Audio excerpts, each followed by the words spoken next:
Good afternoon, distinguished guests, mayors, and friends from across the globe. I'm Bo Pingchen, Regional Director of Central East Asia of C40 Cities.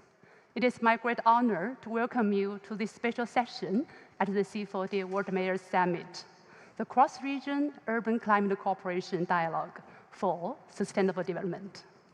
We're gathered here today under a powerful theme, climate synergy, gathering wisdom from the Global South for a green and thriving future, with a belief that the path to a sustainable, resilient, and equitable future should be built on collaboration, on sharing wisdom across borders, and on amplifying the joint voices and vital innovation from cities around the globe.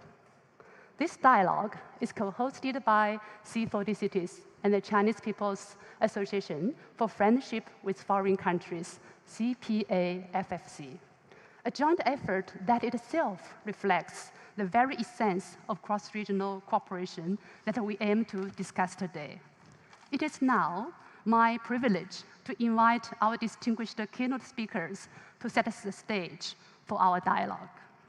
First, please join me in welcoming Mr. Xin Shen, Vice President of the Chinese People's Association for Friendship with Foreign Countries, to the stage for his opening remarks.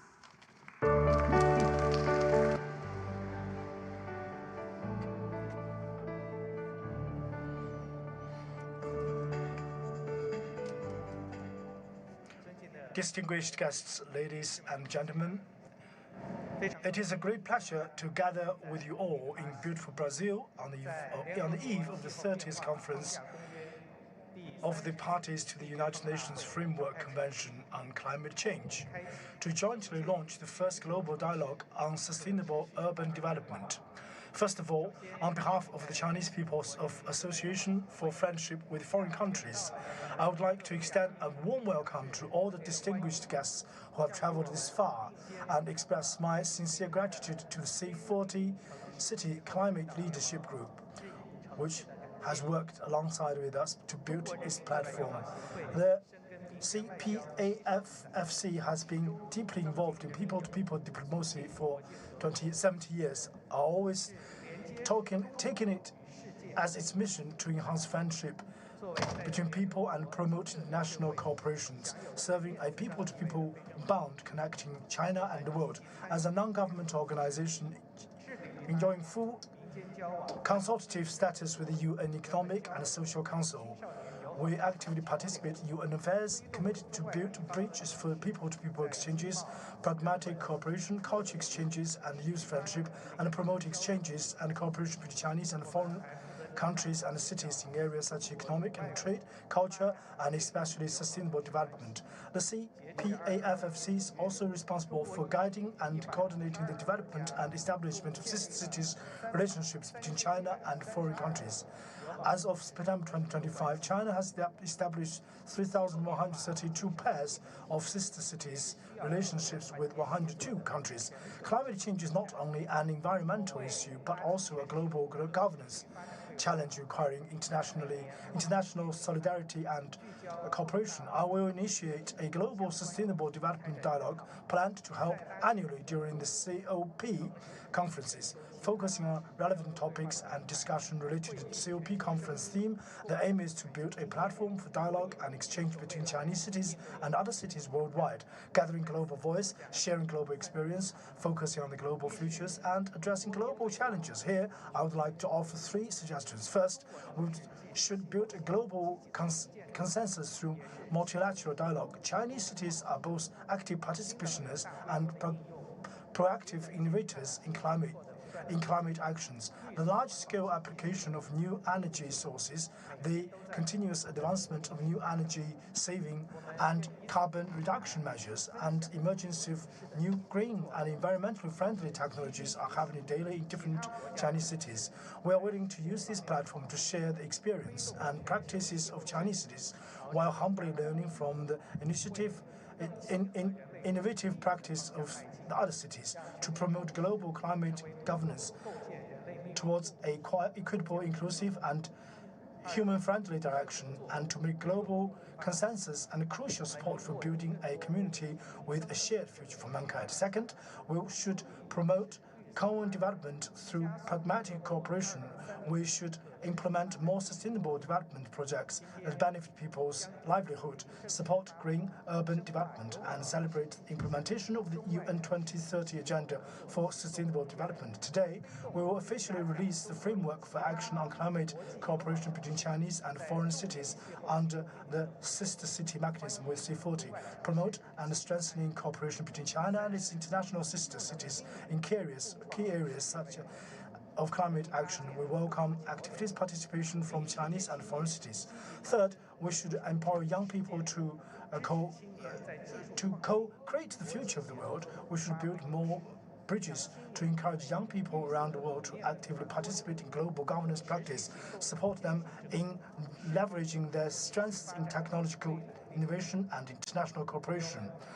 Friends, the theme of this year's dialogue is Gathering Southern Wisdom for a Green Future. The Global South arose for development and thrived because of it. Currently, the Global South is gaining significant momentum and playing an increasingly important role in the cause of human progress. I hope all the guests present here will speak freely and let Southern wisdom illuminate the path for global green development. Finally, I would like to conclude my remarks with a quote from President Xi Jinping's address at this year's UN Climate Summit. Addressing climate change is an urgent and long-term task. Let us take active steps to promote the beautiful vision of harmonious coexistence between humanity and nature and safeguard our common home, Earth. Thank you very much.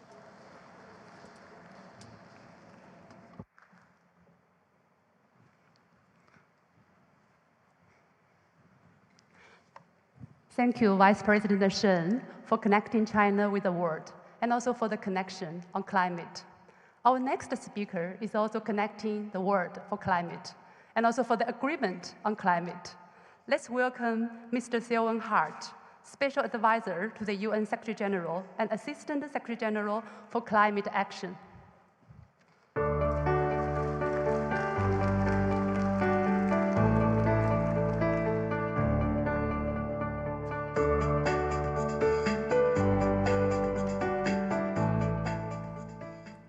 Thank you so much, Madam Moderator, mayors, distinguished guests. It's certainly a pleasure to be with you this afternoon.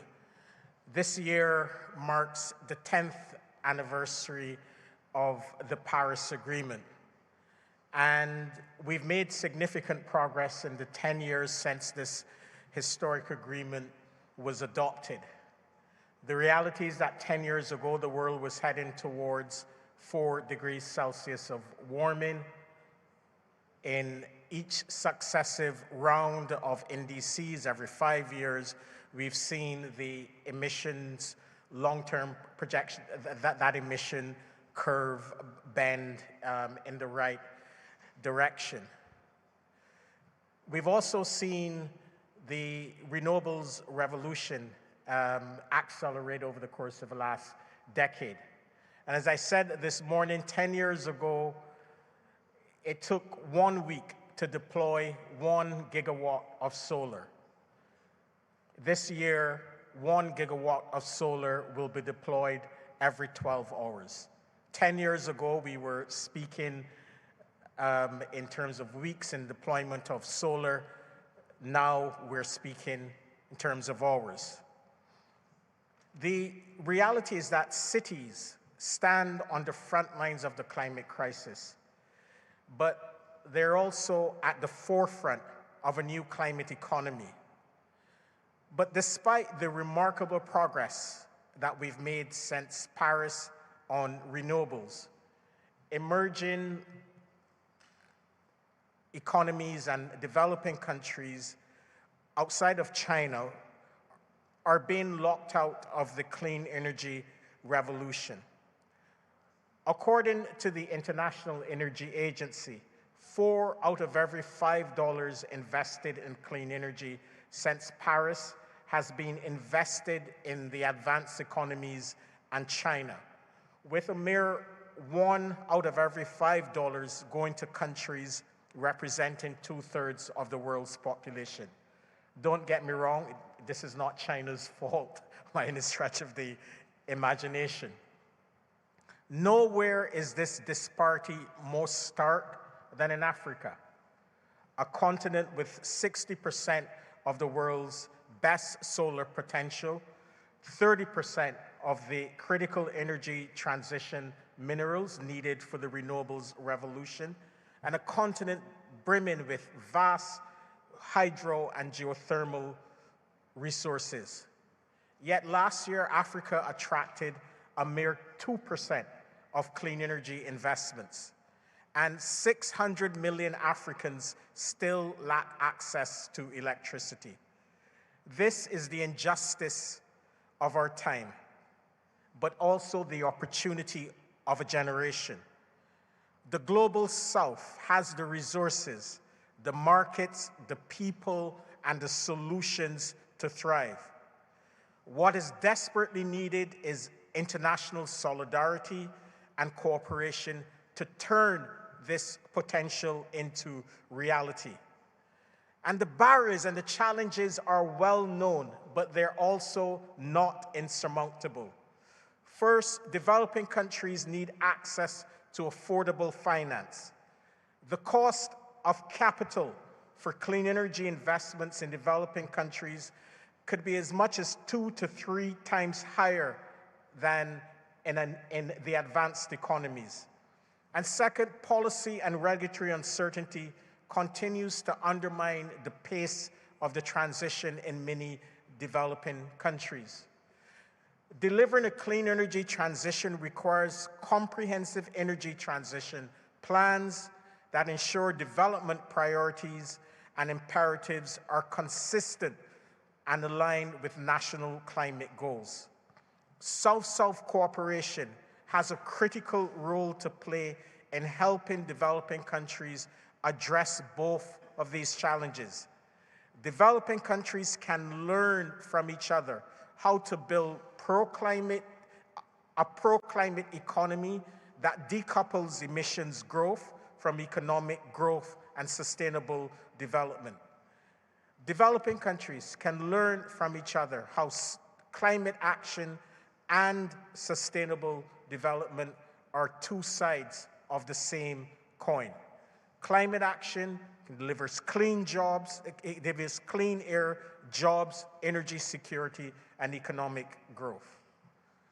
Friends, we are also witnessing a frightening reality of the climate crisis, where climate impacts are becoming more frequent, more intense, and more deadly as global temperatures continue to rise, with floods, droughts, wildfires, and extreme heat becoming the new normal.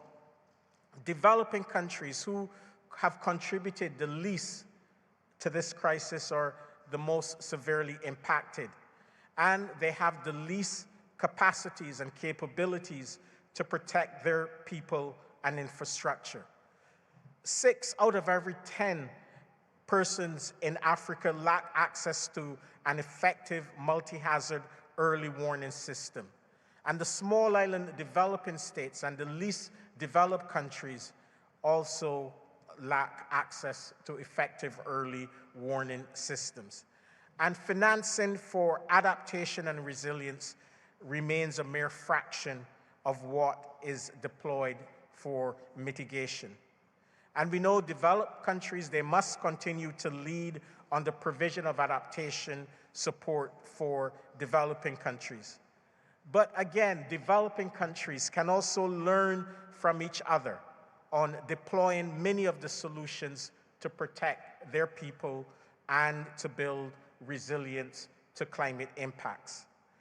What we desperately need on both fronts, both the adaptation and the mitigation front, is speed and scale. So, colleagues and excellencies, as I've said repeatedly since coming here, and you will hear me say it over the course of the next few days, we believe that for cities, there are 3 really important critical areas for action. So for all mayors and local leaders, first, we encourage you to over-deliver, continue to over-deliver on the climate action that we need. In the first 10 years of the Paris Agreement, you've done it. We need you to continue to over-deliver on climate action and ambition with the policies, but the practical implementation. Secondly, continue to use your voice and leverage your political influence domestically to push your own national governments to be bold and more ambitious. We also need you to push back against mis- and disinformation. Show that climate action is good for the economy, it's good for people, and it's good for building climate-resilient societies and economies. And third, build bridges. In a world fraught with geopolitical divisions and tensions, mayors are leaders who are doers, reach across the political divides. It's great to see so many Chinese mayors partner with your American colleagues, as well as colleagues from the Global South. You are about solutions. Work with other mayors and city leaders from around the world and show national governments that despite differences and divisions, collaboration and cooperation beats confrontation and division. Colleagues, the United Nations remains all in. We will support you at every step of the way. As I signaled earlier today, we believe that you deserve formal recognition in the global climate process. More than a seat at a table, your voice is an extremely important voice that must be heard, and you must be seen as we go into the next decade of implementation and acceleration of the Paris Agreement. So you have our full support in this endeavor. So colleagues, speed and scale. South-South cooperation can deliver on both fronts, and we look forward to continuing to work with you in this second decade of implementation of the Paris Agreement. Thank you.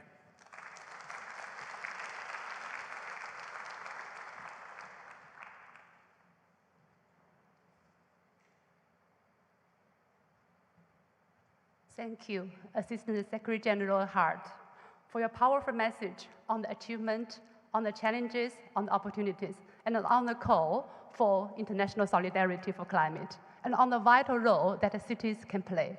Thank you. Our next speaker actually is working on this climate solidarity and accelerating implementation at the city level.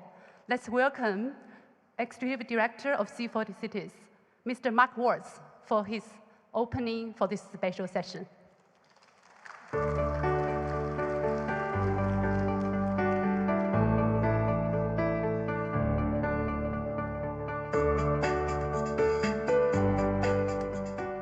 Thank you, Bo-Ping. Good afternoon, everyone. It's great to see a really full room for this really important session.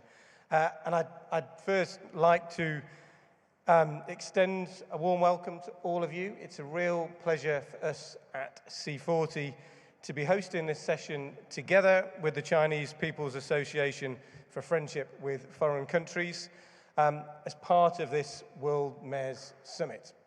And actually, it's a real honor for me to follow Selwyn. For those of us who are professionals in climate organization, Selwyn Hart is the person we go to first for guidance and for leadership. And Selwyn, we really appreciate you coming and spending such a lot of time with us here today. And we heard very clearly the three things that we must do. We will over-deliver, we promise that. We'll use our voice, and we'll build bridges, which is very much what this session is all about. And I think couldn't be more timely, gathering insights from across our membership and cities beyond C40, our partner organizations in the Global South, towards more cross-regional collaborations at city level, as we've heard from Selwyn, at a time when leadership is more important than ever. I've just returned from China, as it happens, and as every time I visit China these days, I come back with renewed hope that we can achieve a green transition, and inspired by the speed, the scale of progress that is happening on the green transition in China. And this time I was particularly noted the focus on people-centered action, the repeated use of the focus on a just transition, and much repeated President Xi's statement that the green transition in China is unstoppable, is irreversible, as I know is the view for C40 mayors around the world.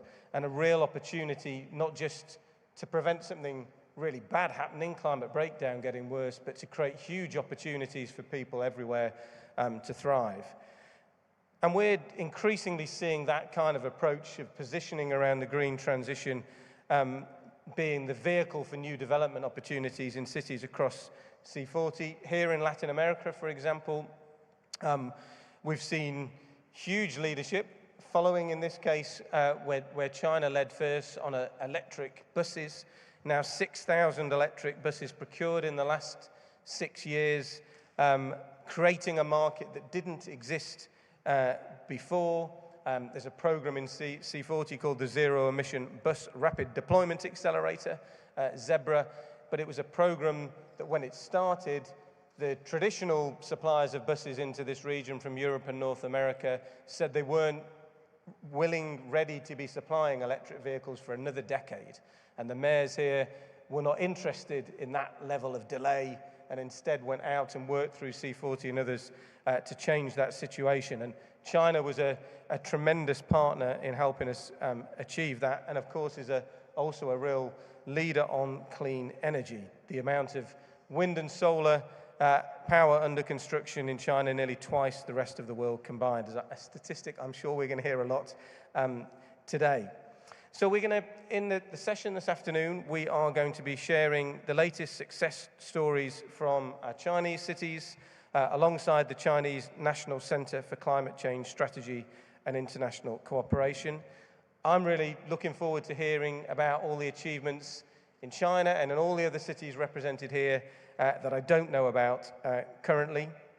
And however, whilst it's clear that cities, especially in the global south, are facing now persistent growing challenges from climate breakdown, but also limited financial resources, fragmented infrastructure, some technological gaps, the need for proof and case studies, cross-regional collaboration has got the potential to address most of those common challenges. And we see that cooperation between cities as a critical pillar and a powerful supplement to national level collaborations.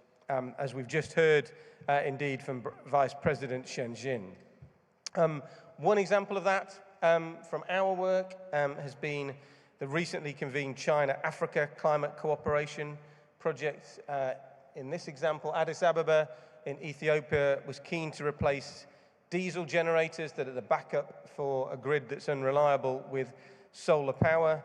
C40 was able to help bring together a cross-sector resources, including universities, leading solar enterprises, both from China and Ethiopia, to successfully facilitate a pilot 10-kilowatt solar power system with battery storage, but which we hope will become something much, much bigger, installed on municipal building rooftops, and serves as a practical demonstration of how new buildings can adopt cutting-edge solar PV technology. Beijing, in that example, shared its experience of deploying solar in the building sector. That allowed Addis Ababa to move forward much faster in its own transition. It's just one small example, but we can repeat that again and again and again with all of the cities in this room and beyond. So that's the purpose of today. So we're hoping that there are going to be new city-level partnerships that come out of this meeting.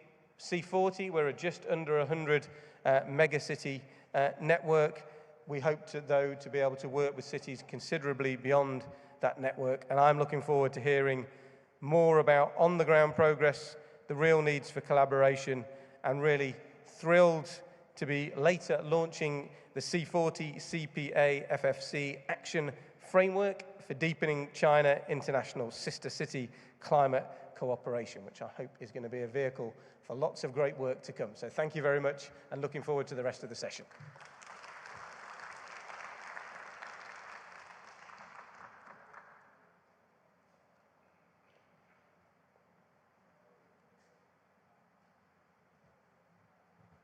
Thank you, Mark.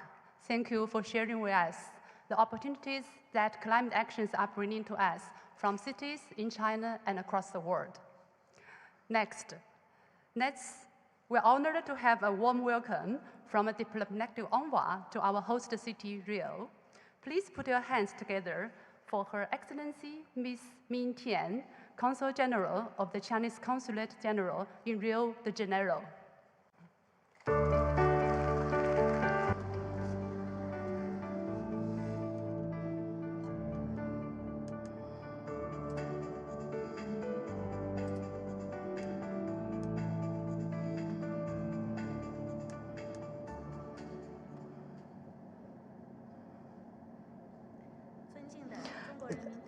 Mr. Shen Xun, Vice President of the Chinese People's Association for Friendship with the Foreign Countries, Mr. Mark Watts, Executive Director of the C40, Mr. Selvin Hart, Special Advisor to the Secretary General of the United Nations on Climate Change and Just Transition. Ladies and gentlemen, friends, good afternoon, everyone.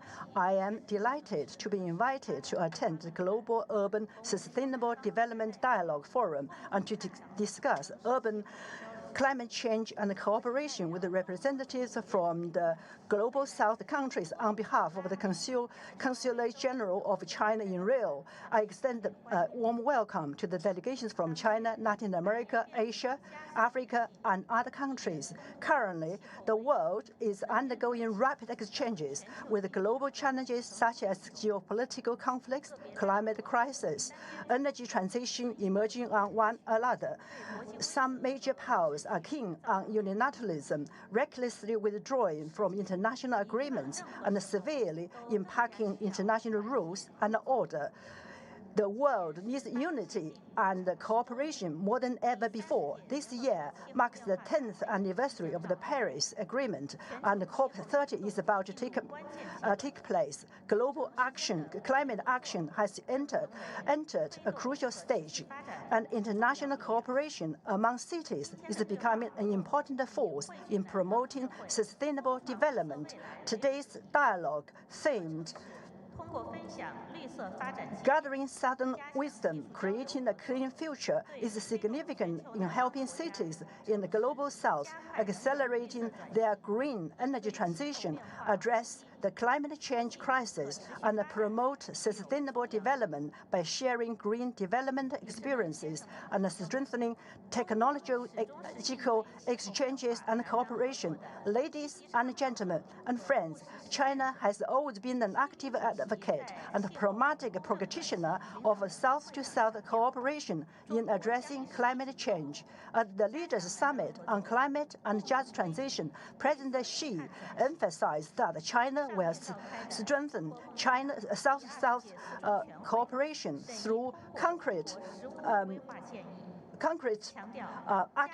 actions to jointly promote a green and low-carbon transition. The fourth plenary session of the 20th CPC Central Committee held last month reviewed and approved China's 15th five-year plan, emphasizing accelerating the comprehensive green transformation of economic and social development, accelerating the construction of a new energy system, actively and steadily promoting achieving carbon peaking, and accelerating the formation of green production and lifestyles. Today, delegations from 10 provinces and cities in China will share their development experience, systematic promises on topics such as energy transition, green development, and the construction of climate-resilient cities. It is hoped that the cities will learn from each other, share resources, and sustainable development. The Chinese Consulate General in Rio de Janeiro will act as a bridge, promoting exchanges and cooperation between relevant local governments in China and Brazil. Finally, I wish the forum a greater success. Thank you.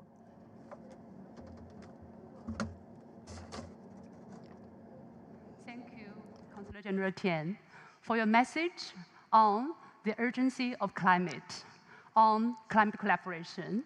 And also, thank you for bringing the latest information from China's 15th five-year plan, which will actually determine China's development in the next 5 years. Thank you again. Cities around the world are often connected under twinning mechanisms, such as the sister city mechanism. Now, as climate is becoming a common challenge cities are facing, it is time to take these partnerships to the next level to mainstream climate in the collaboration. And we have a great example today. And today, Mark C40 and the CPFFC co-launched the C40 CPFFC Action Framework for deepening China International Sister City Climate Cooperation. This framework represents a strategic commitment to unlock the full potential of urban climate leadership by supporting cities both within the existing sister city partnerships and beyond to identify collaborative opportunities, forge concrete climate partnerships, and accelerate the tangible translation of global climate goals into local realities. It is now my distinct pleasure to invite Mr. Xin Shen, Vice President of CPA-FFC, and Mr. Mark Watts, Executive Director of C40, back to the stage for the launch of the C40 CPA-FFC Action Framework for deepening China International Sister City Climate Cooperation.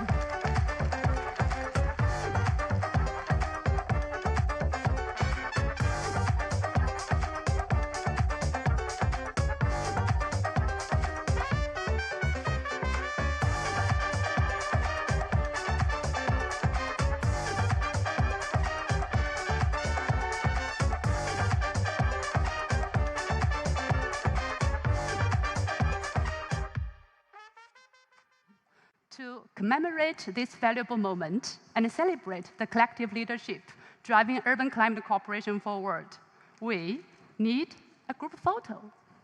Now, we would like to invite all our distinguished speakers and mayors in this room to join us on stage for a group photo. And to drive urban climate cooperation, we need you to join the journey.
Thank you all. With this unity and commitment captured, we now turn from establishing our shared goals to exploring how to achieve them. The implementation of climate action takes place in every city by every project. To delve into the practical pathways and new opportunities for climate implementation while improving the well-being for our citizens, we now begin our first panel discussion, City Climate Cooperation for New Green Development Opportunities. To guide this critical conversation, I'm pleased to introduce our moderator for this panel, Ms. Cassie Sutherland, Managing Director for Climate Solutions and Networks of C40. And I also would like to invite all the panelists of the first panel to the stage, please. Cassie, over to you. You're here. Thank you so much, Bo-Ping, and it really is my pleasure to be moderating this panel on city climate cooperation for new green development opportunities. So let me ask our panelists to now come and join me on the stage. And so we have first Mr. Haris Doukas, the Mayor of Athens in Greece. We have Mr. Hui Li, Secretary General of Nanjing. Ms. Clara Muzio, Vice Mayor of Buenos Aires. Mr. Chun Chuan Tien, Deputy Mayor of Chengdu. His Excellency Ahmed Mohammed Bintani, Director General of the Dubai Environment Climate Change Authority. Mr. Hong Zhong, Deputy Mayor of Fuzhou. And Ms. Ding Ding, Deputy Director for the National Center for Climate Change Strategy and International Cooperation. We're quite a crowd on the stage here. Welcome to all of you. Thank you for joining me. Great. Thank you all very much. You've found your seats and your translation.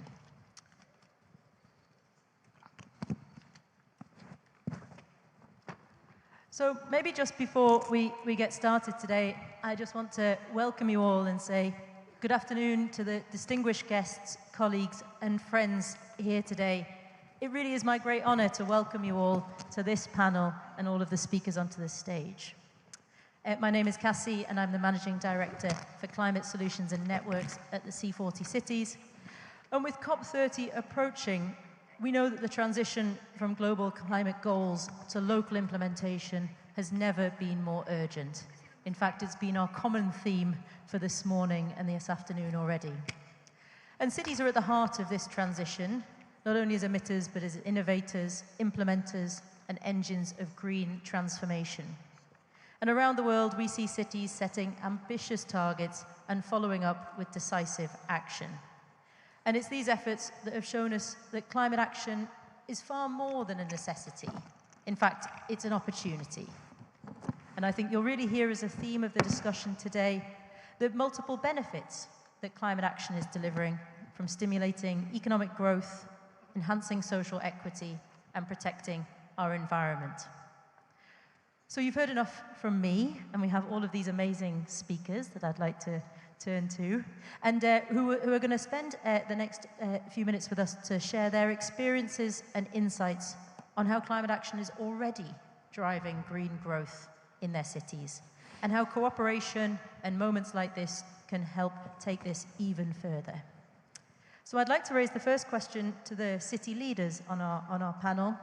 And I'd like to begin with Mayor Doukas from Athens. Welcome. Could you open up with sharing with us a recent achievement for you and for your city that you're most proud of, and that's really delivered across environment, social, and economic benefits? And what do you think the role of cross-regional collaboration is, in particular maybe Chinese cities, to make those things a success? Thank you very much, and I'm really honored to speak to you today, and I'm really honored to be among leaders who shape the future of tomorrow. If I have to select two major achievements, I would say first thing is the very important program of greening Athens, planting trees within the city. It's difficult because it's a city of cement. However, we aimed and we achieved the first year to have 5,000 trees within the city center, and this year till now 3,500, which means that we will reach again 5,000 trees again this year. This is an achievement of survival because in Athens 3,000 deaths are related directly or indirectly with air pollution and increased heat. So in a way, air quality, oxygen is crucial for our lives. And second thing is Athens is also a mega city with, let's say, social injustice, with social inequalities. So what we are trying to do is to secure the poorest, and we have created the Energy Poverty Alleviation Office, and for the energy poor households that we identify, we offer zero municipal fees, and second, we produce green electricity, and with virtual metering, we provide this green electricity for free to these energy poor households. Now, as concerns our cooperation with the Chinese cities, I have to say that our friendship with China is not new. We celebrate 20 years of twinning with Beijing. We have also direct flight with Shanghai during my duty, and we signed also to be sister cities with Shanghai. And also we are having strong cooperation bridges with other cities of China. And one thing that I admire and that also gives me power to proceed is that they are also green cities. They are transforming very quick.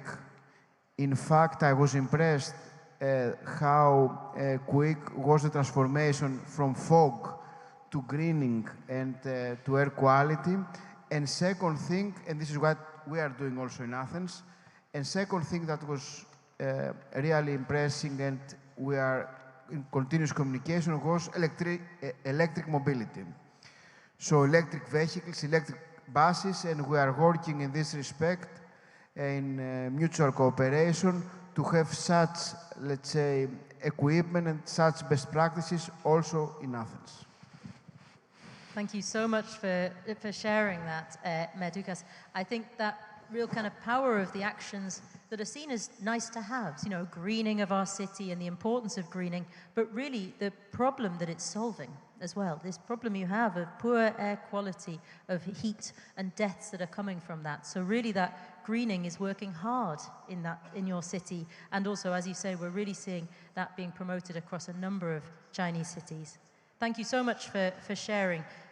Now, let me turn to Mr. Huai Li, the Secretary General of Nanjing, to hear more about Nanjing's most proud climate achievement and your collaboration with global peer cities. Thank you very much for the moderator for your question. Today, I'll just give you some example from Nanjing, my steel group, you know, using AI and so on to establish a green steel factory to push the green energy, green economy, and cooperate with other cities. I'll give you some examples here. This group, steel group, is a special steel company, steel manufacturing company in China, among the biggest ones in China, and it is one of the biggest in terms of economic and in terms of production in China. And per GDP and taxation, everything is standing front in compared to other steel factories. But at the same time, it does have a problem, which is which is historic reason. It consumes a tremendous amount of energy. So that is a problem that we are facing. So this Nanjing Steel Factory, they use information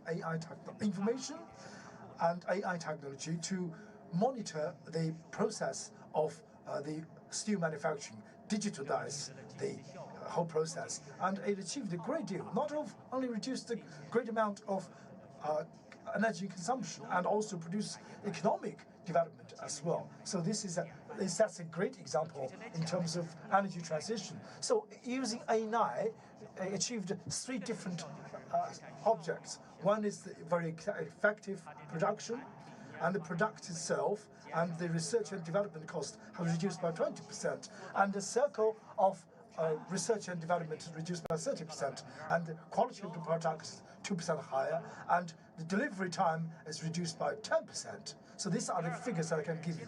And the second is to save a great amount of energy. So after the transformation, so many chemicals and sulfur chemicals reduced by 72%, 80%, etc. So many chemicals released in energy has been reduced dramatically, and carbon deduction has been very, very obvious and helped China in achieving this carbon peak. Third one is in terms of cooperation with international cooperation with other countries. We have technology cooperation. We have incubated 7 different platforms or companies, and provided over 200 industry solutions for the country. So give an example of how green energy transformation can be done, and we work together with Brazilian factories on this subject. And from last century, we worked with Brazilian countries, and we have over 10 projects which are related to the energy transformation. And also, the life cycle has been, in terms of the energy it's used per ton of steel it uses, has been reduced by 30%. And in AI development, we have done a tremendous amount of work on that, and it empowers the factory and the reduction of the energy, and also we provide AI solutions for other sectors such as health and so on. So reduce carbon emission, and to promote green economy, we have done a great deal. So in that respect, we are willing to work together with other countries and other companies on AI plus green life and green production. We can maybe work together and have a win-win situation. Thank you. Thank you so much for sharing, Mr. Huai, and really about the power of data and technology that you can bring to huge processes and reimagining those processes, as well as the cooperation around the world. Thank you. So now let me turn to His Excellency Ahmed Mohammed bin Thani from Dubai. And could you share with us an example of a recent climate achievement of your city that you're really proud of? Thank you very much. I want to share with you and the audience an example of a project that's very close to my heart in Dubai. We call it Dubai Reef. It is one of the largest projects of using artificial reef to restore the local fish stock in the Arabian Gulf. With a plan to deploy around 20,000 artificial blocks in the ocean. Each block dimension is 3 by 3 meters. The project was born from the Marine Biodiversity Committee we formed in Dubai when we noticed that there is a decline in the local fisheries in Dubai.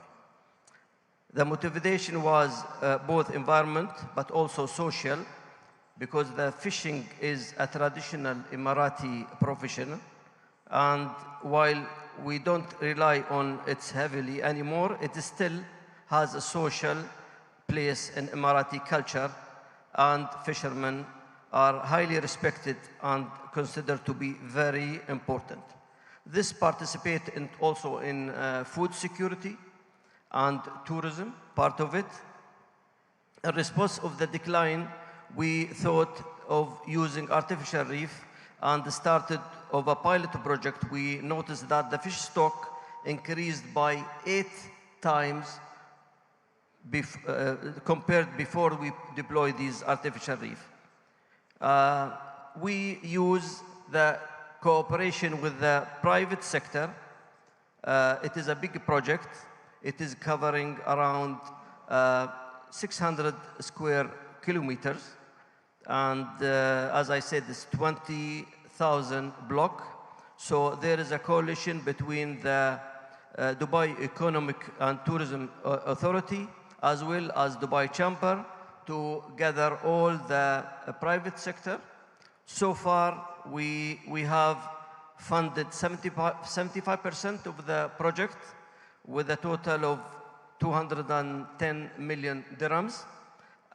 Looking forward that this project will complete in the next 3 years, and that will help a lot in sustainability, biodiversity, especially maritime, and food security, continuing the craftsmanship of the marine fishing. Thank you.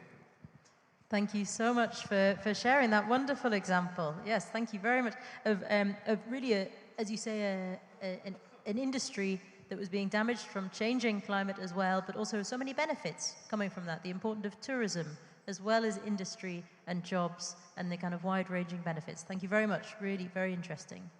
Now I'd love to move to the Vice Mayor Chun Chuan Tien from Chengdu, and to hear about the action that you are most proud of in your city. First of all, I want to thank the C40 and the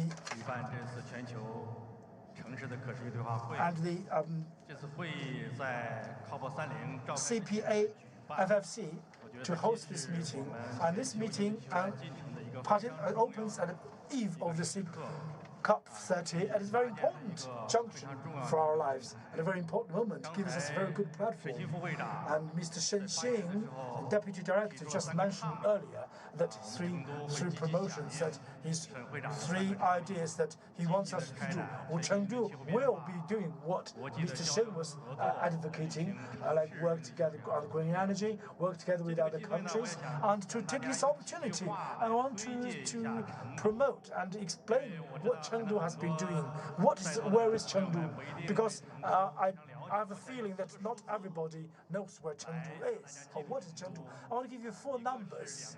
One is 21 million, one is 7,000 meters, and one is 2,300 years, and the other one is 220. Chengdu is a megacity in western China with a population of over 21 million. That's what I meant by 21 million. It is the only major city in the world where you can see snow-capped mountains towering over 7,000 meters in the distance. Chengdu has a history of more than 2,300 years, and even back then, the city was already called Chengdu. And with this city center located where the city center still stands today, so there are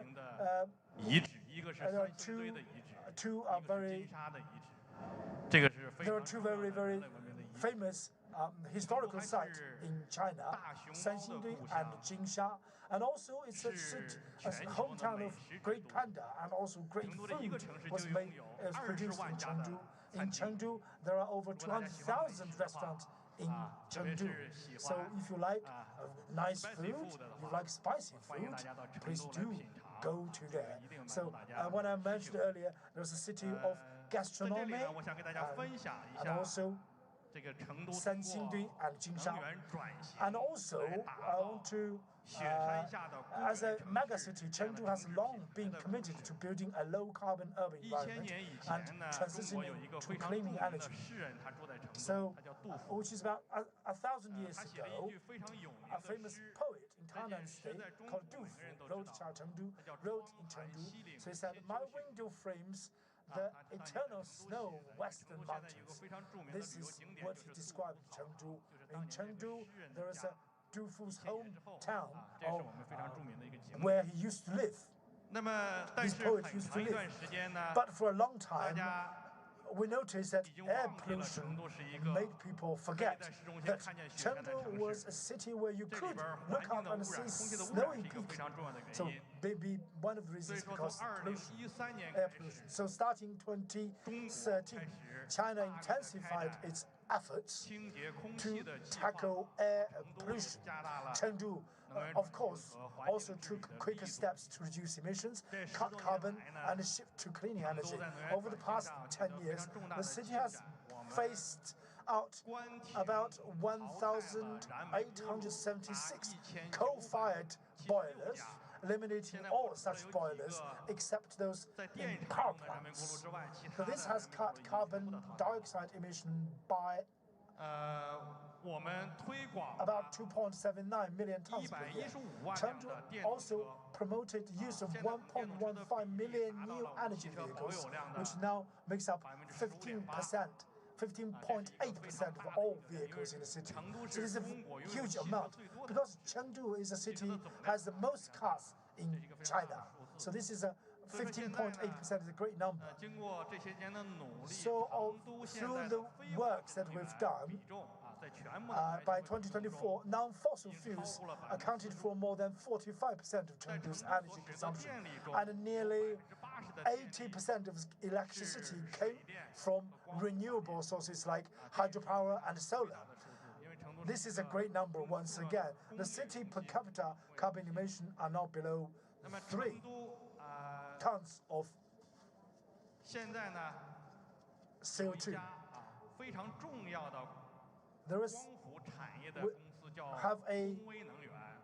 We have a company called Tongwei Energy, which is a very, very important solar company, and produces 30% of solar worldwide. So, and it's a first global PV company, the first global PV company joined the Fortune Global 500, producing 30% of the world's polysilicon.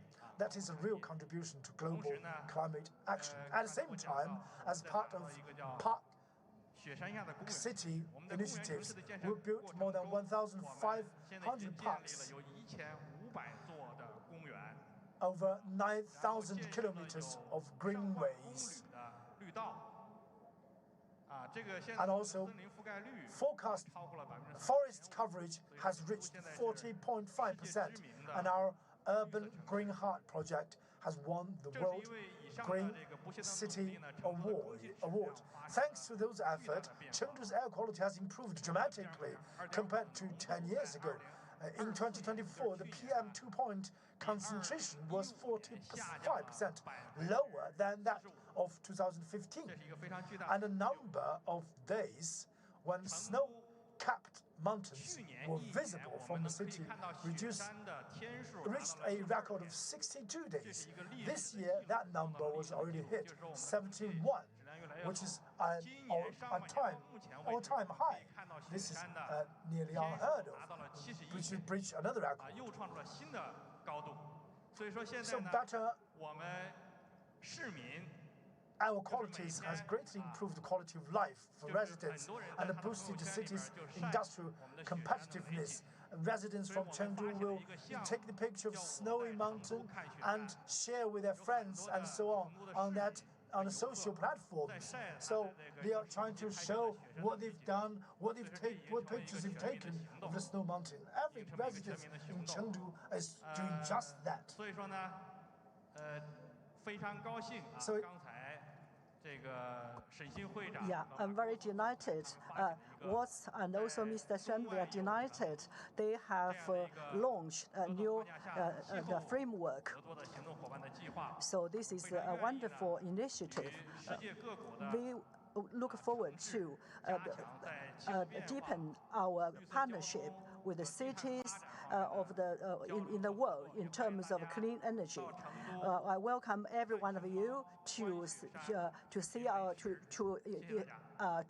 the pandas and to drink the nice food, and also to see our beautiful snow mountain. I think it's wonderful to imagine seeing the snowy peaks around Chengdu and the improvement in air quality and increasing the chance for residents to see those snowy peaks. Thank you very much. Thank you. Now let me hand over to Vice Mayor Clara Muzio from Buenos Aires to share with us one of the most exciting climate achievements in the city of Buenos Aires and the one you're most proud of. Thank you. Thank you very much. Muchas gracias. Voy a hablar en español para que se puedan poner los auriculares. Thank you very much. I will be speaking Spanish, so I'll give you time to put on your headsets. Well, in Buenos Aires, everything that we do is part of one same idea, which is that public policies have to make sense, and they do make sense if they improve people's lives. One of the actions in that sense is to have added more trees, greener parks, ecological reserves in the different areas of the city. During the past 2 years, we planted 60,000 trees in a park of 400,000 trees in our city. Our intention is to reach 100,000 more. So thanks to that, today we can identify and communicate the spaces where temperature decreases significantly in summer, something that especially benefits the elderly that circulate around the city. Another important advance has to do with transportation. After 25 years, the city will build a new line, a new underground line, a subway line, thanks to the fiscal efficiency that allows us to have our own resources and also access to credit. This decision of the Chief of Government, Jorge Macri, is also added to the inclusion of new buses, electric buses, and 2 electric bus lines that will connect the different subway lines in the city. All of us that are here, we know the benefits of electric buses, but aside from being more efficient, they also reduce noise. And this, beyond the technical aspect, has a direct impact on the quality of life. There are people with different hearing disabilities, or, for example, people that suffer of autism, for who noise could truly be disturbing. So electric buses, in that sense, are a specific and human improvement. I want to take advantage of this space and put on my other hat, but well, especially you, leaders from different cities of the world, to reflect upon something. When we talk about social benefits, many times we forget about people with disabilities. In the world, there are 1.3 billion people that have some type of disability. And surely it's the largest minority and possibly the most invisible one. So I want to ask all of you present here to keep them in mind every time that we propose or that we carry out political policies. As I said, our focus is there, on people. Because when something is good for the environment, it's good for people. And it's also good for our cities. And as to the question on financing and the relation, our head of government, our mayor, Jorge Macri, during the last days of October, he was in Shanghai a few weeks ago, visiting different companies and different contacts, investors, Chinese investors, not only in what has to do with the subway line that I just mentioned, that implies an important investment from Chinese companies, but also analyzing and studying the thermal valuation plans for waste management, as well as the inclusion of new electric buses that will come to the city in the coming years. Thank you very much. Thank you so much, Vice Mayor. Really powerful examples from Buenos Aires. But I love this point of something that is good for the environment is good for people. And keeping that as our guiding principle is so important. And also very interesting for you to raise the issue of noise. It's something that affects so many residents in their day-to-day life, but is challenging to tackle as well and to overcome, and can affect everybody differently as well. So thank you very much for sharing. And finally, in our list of climate achievements to be proud of in our cities, I would love to welcome Vice Mayor Hong Zheng from Fuzhou to share the climate achievement you're most proud of. Thank you. Hey, thank you, Cassie. The city of Fuzhou is located on the southeast coast of China, and with a land area of 12,000 square kilometers and a permanent population of 8.5 million. And the city of Fuzhou has done a lot in the past 10 years in terms of tackling global climate change. One of the particular examples regarding climate action is that Fuzhou has developed a great metro subway system, which has significantly changed the whole dynamic of people commuting mode choices. From 2060 to 2025, Fuzhou has constructed six subway lines across the city, with a total length of 200 kilometers, integrating with the existing bus systems and form a comprehensive public transport network. The network not only significantly improved the efficiency of the public transport, but also dramatically increased the accessible coverage within the entire city. It has attracted a large number of people using the excellent public transport network instead of driving their cars. Together with the excellent network, the city further introduced the low bus fare policy. This further increased the number of people who gave up their cars and taking the public transport instead. As a result, it has significantly reduced carbon emission, addressing the climate issues. Furthermore, it has effectively reduced the degree of traffic congestion, making the entire city transport system more sustainable. Kasi, thank you. Thank you so much, Vice Mayor Hong Zhang. Fantastic to hear the great work of Fuzhou, especially around public transport and the huge difference that's made to avoid the reliance on cars. And so thank you to all of our climate leaders for sharing these inspiring and tangible examples of climate action. It really is very inspiring to listen to all of you, and I hope that many of you in the audience feel inspired and you're going to take some of these examples home to your cities and begin to implement them.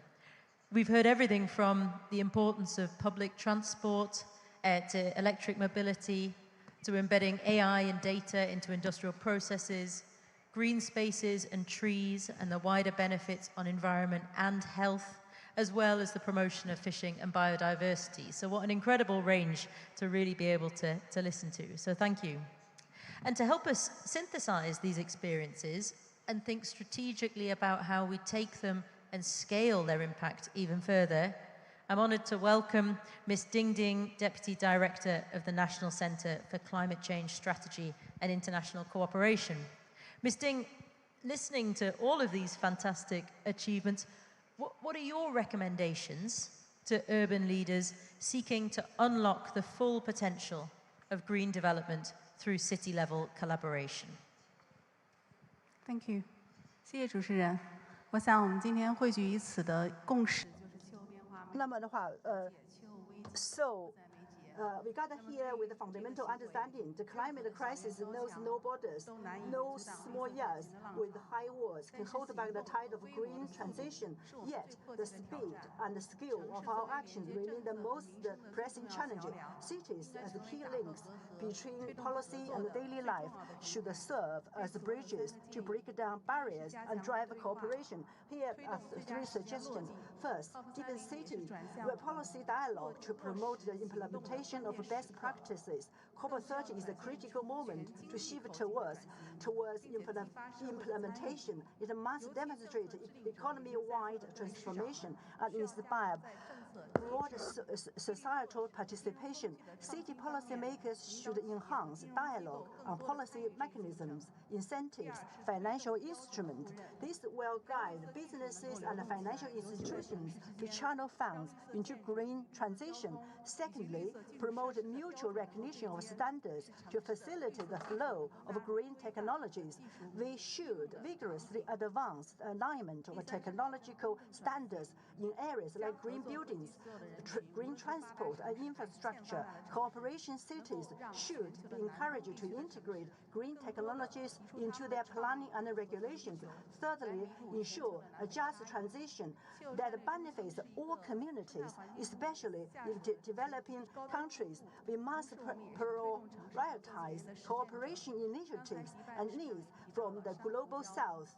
They will help bridge the gap for these regions. And just now, the gentleman from Dubai mentioned the artificial reef. We are also the registry of the ETS, and also monitoring the quality and development speed of the China's ETS. So we also want to introduce more friends and partnerships into this process. And we also in charge of the source and source cooperation high-level platforms, and in charge of the capacity building of the source and source policymakers and officers. And we also developed the climate action partnership of the platforms, and to give the more green and vigor and more productive outcomes in this process. So we also encourage our majors and looking forward to join hands with other cities to jointly sustain the monitoring to global green and low carbon transition. And we're also looking forward all the cities' cooperation in the future. Thank you. Thank you so much, Ms. Ding. Really clear strategic recommendations about scaling around policy dialogue, technology development, and the just transition, all ones I'm sure we can all resonate with. But let me come back to our city leaders now. You've explained to us what you've achieved so far, but let's look forward. Now, we talked this morning about a yearly offer of action, what's happening in the short term. And so I'd love to now hear, what's your next priority action? And what collaboration do you need to make this a reality? So Medukis, let me start with you. Yes, I mean, always when we discuss about climate change, collaboration is a key priority, because we cannot act together and we need to foster cooperation and communication bridges. So in Athens, the cradle of democracy and the home of the Olympic spirit, we have learned that true peace is not simply the silence of arms, but the harmony of life. You know, the ancient Olympic truce called on the rival cities to pursue their conflicts, to recognize that what unites us is more important, is greater than what divides us. So today, as we gather in Rio before COP, near the heart of the Amazon, the living lungs of our planet, I think we must call for a new and deeper kind of truce, a truce with nature. For humanity has long been at war with its own home, consuming forests, poisoning our rivers, heating the air that give us breath. So it's time to lay down the weapons of self-construction, self-destruction, and in a way it's time for us to listen to the wisdom of the Earth's first guardians, the indigenous people who know that the forest is not a resource, but a relative. So from Athens to the Amazon and to China, I think that what we need is a new symbol of peace among nations and a beacon for reconciliation between humankind and the living planet that sustain us. So I think that a truce, not for a season, but for the survival of all of us, could be a very important meaning. And in this spirit, the city of Athens intends to take such an initiative jointly with other mayors. And I'm confident, I'm sure that C40 always has a continuous support on this matter, but I'm confident that also colleagues from China, where we have a long-lasting tradition, and they have a very important effort during this current decade, we can count on them and they can count on us for the support.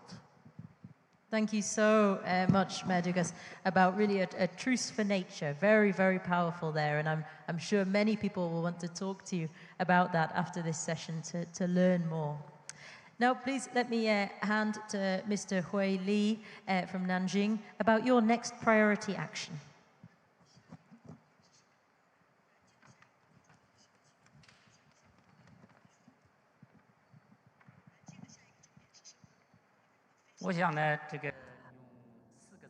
I would like to use 4 words to share with you our priority. First, reduce the carbon emission. We need to group our green economy, green government, green economy, transportation, energy. So we need to realize transition. The second one is monitor PM 2.5. We need to closely follow the environmental data and air, soil, and water. We want to provide a better environment for our residents. The third word, we need to plant more trees, create a new forest, and also protect our forests. And also we need to improve the water quality of the Yangtze River. We need to plant more trees along the river. The fourth word is growth. Using low carbon economy as a center focus. So we need we want to transition our economy. As my colleague just mentioned, we need to work better, make more effort in green finance. So we need to ensure the growth of our green economy. As the member of C40, we look forward to our cooperation, the green innovation, CCUS, energy storage. We want training, capacity building, technology transformation, and also in terms of cooperation in green energy. We hope our partners within C40. I hope we will work more with our partners within C40 networks. We need to kind of build a mutual recognition of carbon footprint and carbon trading, and also calculation, ESG, so that we can play a more important role within CSG. Thank you. Wonderful to hear. 谢谢. Nanjing really continuing to lead the way. His Excellency Mohammed bin Tani, what's your priority climate action for 2026? Well, thank you very much. I think our next priority is related to initiating Dubai Environment and Climate Change Authority. It is only 1.5 years old, and this new authority is gathering all the environment data from all other authorities and departments to be controlled under one platform. We are looking to achieve that soon. The second thing is developing integrated framework for the management of and protection of the protected reserve area for the wildlife and the biodiversity in Dubai. We have 8 reserve areas forming 30% of the Emirates land in Dubai, only for biodiversity. And this is controlled by DECA now, Dubai Environment and Climate Change Authority. The focus area is updating a climate adaptation plan, which has been made 5 years ago, and we are planning to focus on the second plan soon. Finally, the Ministry of Climate Change and Environment issue a new law related to carbon measurement and reporting and verification. The authority will be developing a detailed engagement plan with the local stakeholders across all sectors, and Dubai Environment and Authority will be involved in this alongside the federal and the private sector. Thank you. Thank you so much. A focus there on data and monitoring. If you can't measure it, you can't do anything about it. So powerful. Thank you very much. Now let me hand to Vice Mayor Chun Chuan Tien to hear more about the priority action for Chengdu.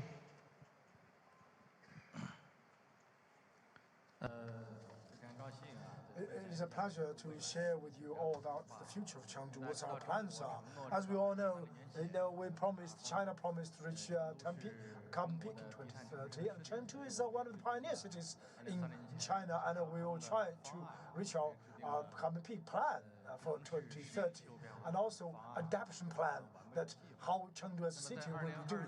And in 2026, in the future, from now to 2026, we'll be prioritizing 5 areas. The first area is to newly build 15 nearly zero carbon emission community, and also some zero carbon plant and industrial park as well. This is a very ambitious plan for us. Second one is to promote new energy vehicle. We need to do more.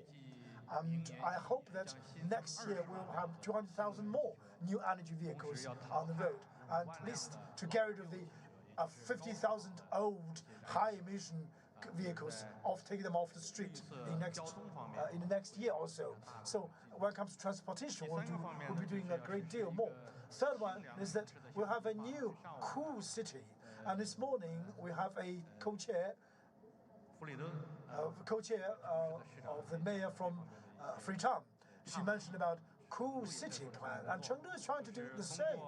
And we're trying to build a new infrastructure, and then to build the resilience of the city to face the extreme weather, maybe too hot weather, too cold weather, etc.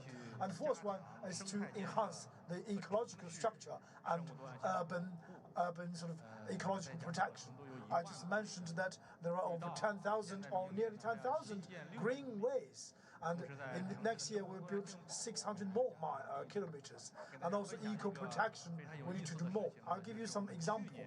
In last year, there were three noise control or monitor centers, which exceeds the national standard. So the reason for that is that three different places have a high number of birds. They make a great deal of noise, especially during night. Birds make a great deal of noise. So that's something that we cannot do.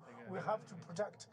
That's another sign of ecological protection. So fifth one is that we have to have a better communication about the climate, to promote citizens to participate in the climate change initiatives. And Chengdu is currently doing a World Bank project, which is the carbon neutral and new city. The carbon neutral and new city, that's the sort of project we work together with the World Bank. We had an in-depth exchange already. The project's in the starting point. And we hope that in these areas, we'll work together with other cities around the world to work together as maybe partnership in climate-friendly cities, so on. So the next project we're doing, the task we're doing is that we'll be signing a friendship agreement with the Rio de Janeiro city. So in terms of the ecological development and climate cooperation, that's what we want to do together with Rio. And we hope that other cities from around the world will join us and work together with us. And we hope the mayors present here today will come to Chengdu. We can work together in terms of how we have a better green cities for the future. City ambition of Chengdu. Vice Mayor Mutio, over to you about your priority action for 2026. Bueno, comentaba antes la creación. Well, as I said before, the creation of a new subway in Buenos Aires, the electric bus lines, and the transition and transformation of buses to electric buses. And I'd like to say that last week in Buenos Aires, during 4 hours, we had rainfall equivalent to what it normally rains in months. 120 is the average, the monthly average of rain in October, but we had a lot more than that. We have 8 works in course in our hydraulic plan, the creation of a reservoir that serves for water retention, and that is part of the whole hydraulic plan of recent years. But one of the main actions that we need is to have an early warning system that is improved, a monitoring system that will also allow us to generate data. Today we have 64 remote meteorological monitoring systems that are connected to a unified center, but we necessarily need to continue to grow in this center and have more and better information. Use the technology that this system will allow us to have in order to alert our neighbors, and as I said before, about these extreme weather events before they happen, so that we can have a rapid response for the vulnerable population, for the elderly, and as I also said, for individuals with disabilities. That is one of the great challenges that we have for next year, to be able to anticipate, be a step ahead of these climate risks that can save lives and also lower impact costs. Thank you. Thank you so much, Vice Mayor. I think this alerts and communication about weather and extreme rainfall like you experienced is so valuable. So finally, let me pass to Vice Mayor Hong Zheng from Fuzhou to hear about your actions for 2026. Okay. The main priority fields in climate action for Fuzhou include the following 3 areas. The first, to further expand its renewable energy network, such as wind and solar energy. Second is to plant more trees to further enhance the city's capacity. Fuzhou has already constructed more than 1,000 parks, making its ratio of green space over 40%. But we are not stopping there. We will take more measures to tackle climate change. Furthermore, we will also promote zero carbon building and zero carbon industry to ensure our city is low carbon and achieving net zero in long term. That's all. Thank you. Thank you so much. It's great to hear around renewable energy, more trees, and more action. Thank you so much.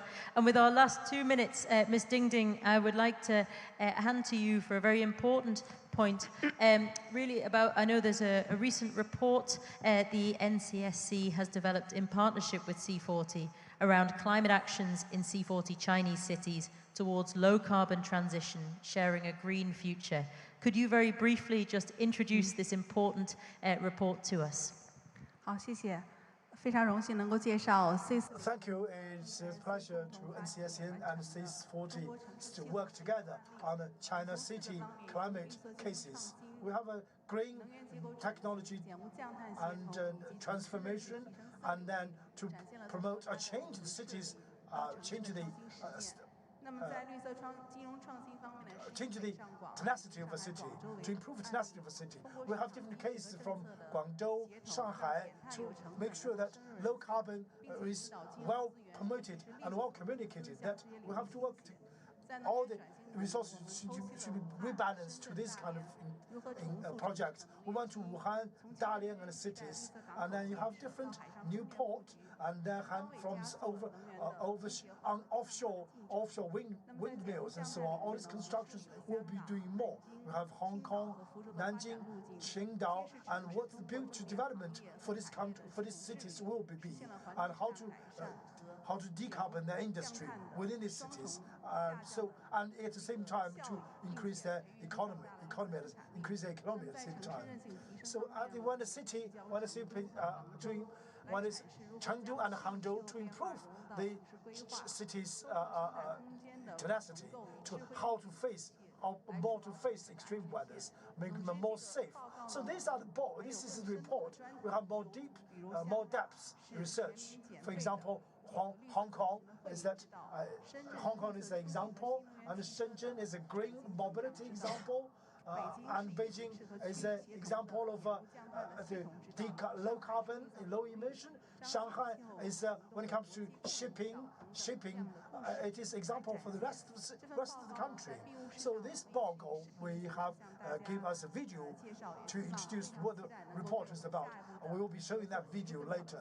Perhaps you can give small suggestions as to what we can do in the future. Every one of us, every citizen can participate in what work we can do to achieve a zero carbon and a more green for the future. Thank you very much for your participation.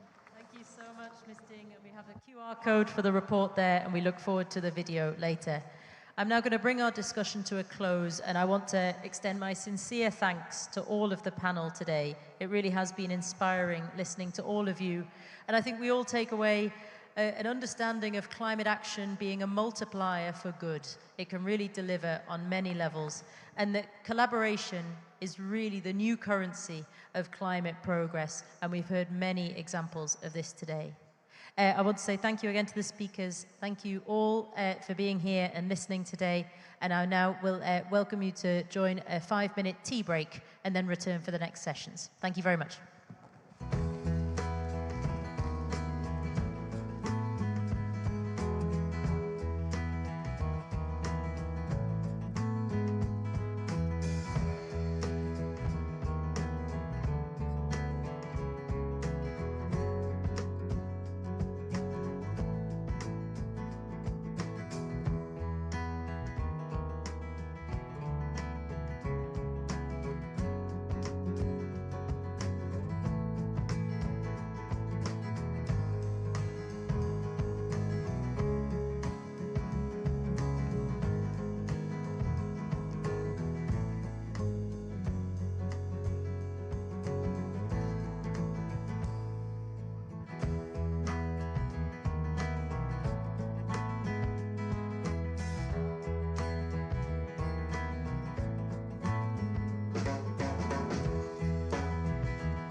马上就要开始了，请各位现在就入座。 Olá! Começaremos em instantes. Por favor, acomodem-se, pois já vamos começar. Hello, we'll be starting in just a few moments. Please take your seats now. We're about to begin.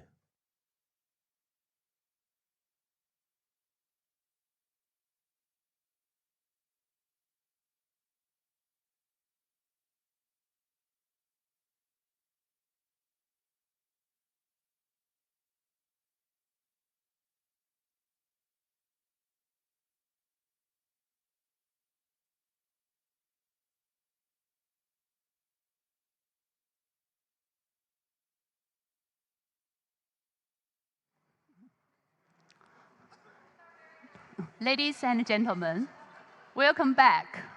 I hope you enjoyed the refreshment and had some good conversation. Now, let's shift our focus to the core sectors of urban decarbonization. While our first panel explored green development opportunities, it would only be possible if we decarbonize the fundamental systems that power our cities and move our people. This brings us to our second critical session, transition away from fossil fuel in the energy and the transport sector. We are privileged to have this discussion guided by Mr. Xiaohua Zhang, Chief Representative of Climate Works Foundation China office, who actually also provided great support to our work on cross-region collaboration on energy and transport. Hand over to you, please, Ms. Xiaohua.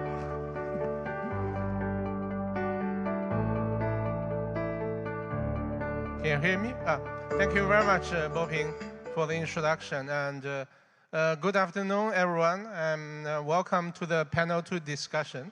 My name is Xiaohua Zhang, the Chief Representative of the China office of the Climate Works Foundation.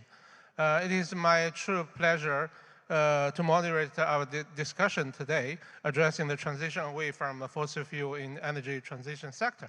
Allow me to introduce our great panel today, actually. Mr. Nasipi Maya, the Executive Mayor of the Shivani, Mr. Wang Li, Deputy Director of the Hangzhou Municipal Party Committee General Office of Hangzhou, and Mr. Eduardo Pereira, the Executive Director of the Brazilian Association of the Municipalities, Mr. Xu Weidong, Deputy Secretary General of the Suzhou, Mr. Eddie Andrews, Deputy Mayor of the Cape Town, South Africa, and Mr. Gunara Rowe, Head of the Cities Unit and Head of the Global ABC Secretariat, UNEP. Please join me to give a welcome applaud for all this panel.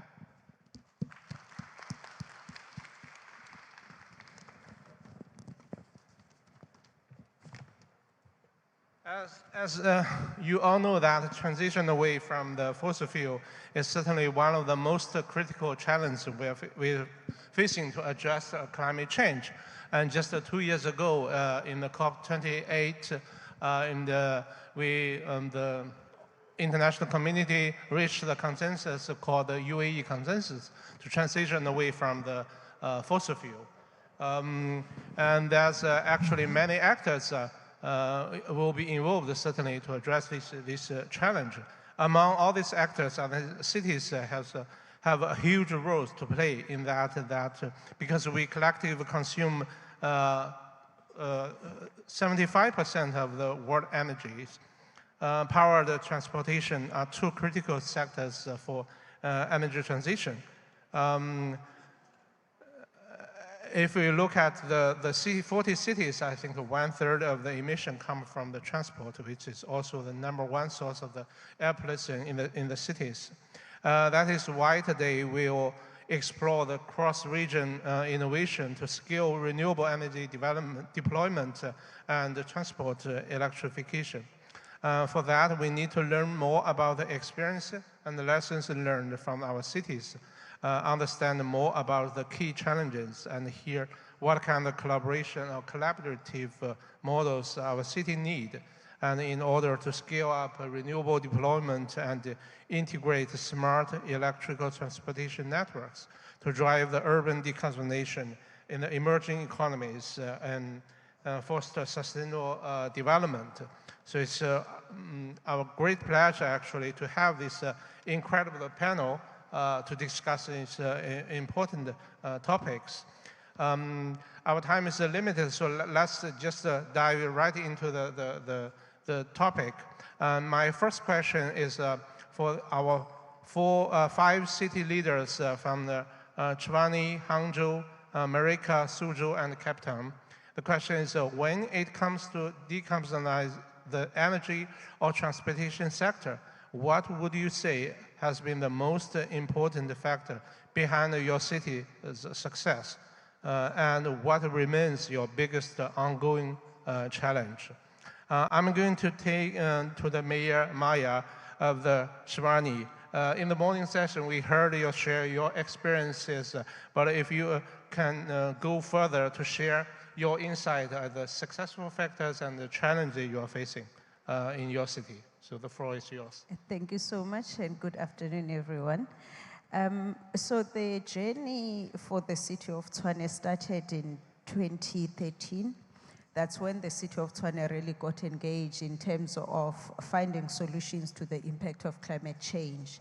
And soon after that, in 2014, we then started our journey to ensure that we participate in reducing carbon mobility and decarbonization. So one of the commitments that we did, which followed us signing the Clean Bus Declaration with C40 in 2014, was to make sure that we commit on 40% of our bus fleet be using clean energy by 2020. We achieved that target. I think it was important also just to demonstrate the goodwill on our part that we are committed to it. We procured 40 compressed natural gas buses by 2015, and that really helped, especially if you understand the landscape of our city. We are the third biggest city in terms of land mass in the world. So, and if you understand the history of the city, that the majority of the residents of the city, they live in the outskirts, far from opportunities. So obviously the commuting from where most of the residents stay and where the opportunities are, we needed to go for the priority in terms of the interventions, and that's the first intervention that we did. But just to procure buses was not enough. We needed to embed this in policy framework of the city. We did approve the climate action plan, and most of this work, we considered it as a pilot, but most of these targets were embedded in the climate action plan. But what we are doing with now is to scale up the pilot project that we have, where we are partnering with private sector and our national government, and we're in the process of implementing 20 more electric buses just to add into our fleet. So obviously, in the work that we are doing, we want to make sure that there's a necessary policy framework that guides the work that we do, but also in terms of staying committed in our climate action plan. But in terms of the energy space, what we have done, we do have two policies that we have approved this year, the wheeling policy and the embedded generation policy. For us, we are a city that is fast growing, but also in terms of the inequalities that we need to address, where most of the people that come to our city, they don't have economic opportunities. Government must make sure that those basic services are provided to them. So in us saying, how do we move forward? Obviously, we need to promote energy mix as a way in which we move forward. So there's a lot of work that we are also doing with private sector just to engage in terms of the investment opportunities in the energy space in the city, but also in terms of the households that we can work with in that space. So there's a lot of work that we are doing just to also respond, because for a number of years in our country, we had an issue with energy security. So how as cities, especially the metro cities, how we respond to issues of how to address the energy security now is quite important. So those are some of the successes or initiatives that we have tried in our city. But obviously, where the challenges are, the issue of funding remains a problem. The issue of skills and expertise within the city for some of these projects to scale them up, but also just the skills and expertise to make sure that the projects that we put to the private sector are bankable. So those are some of the challenges that we are still battling with. Thank you so much. Yeah, thank you, Mayor Moore, to share this insight. I think it's important for this green transition to address the real need, but also the funding new skill set. It's really the gap we need to fill. And then I would like to turn to the Mr. Wang from Hangzhou. I know Hangzhou is really a pioneer city in China in many perspectives, but certainly green transition and it's one of them. So if you can share from your side what Hangzhou is doing and your lessons learned from those exercises. 主持人好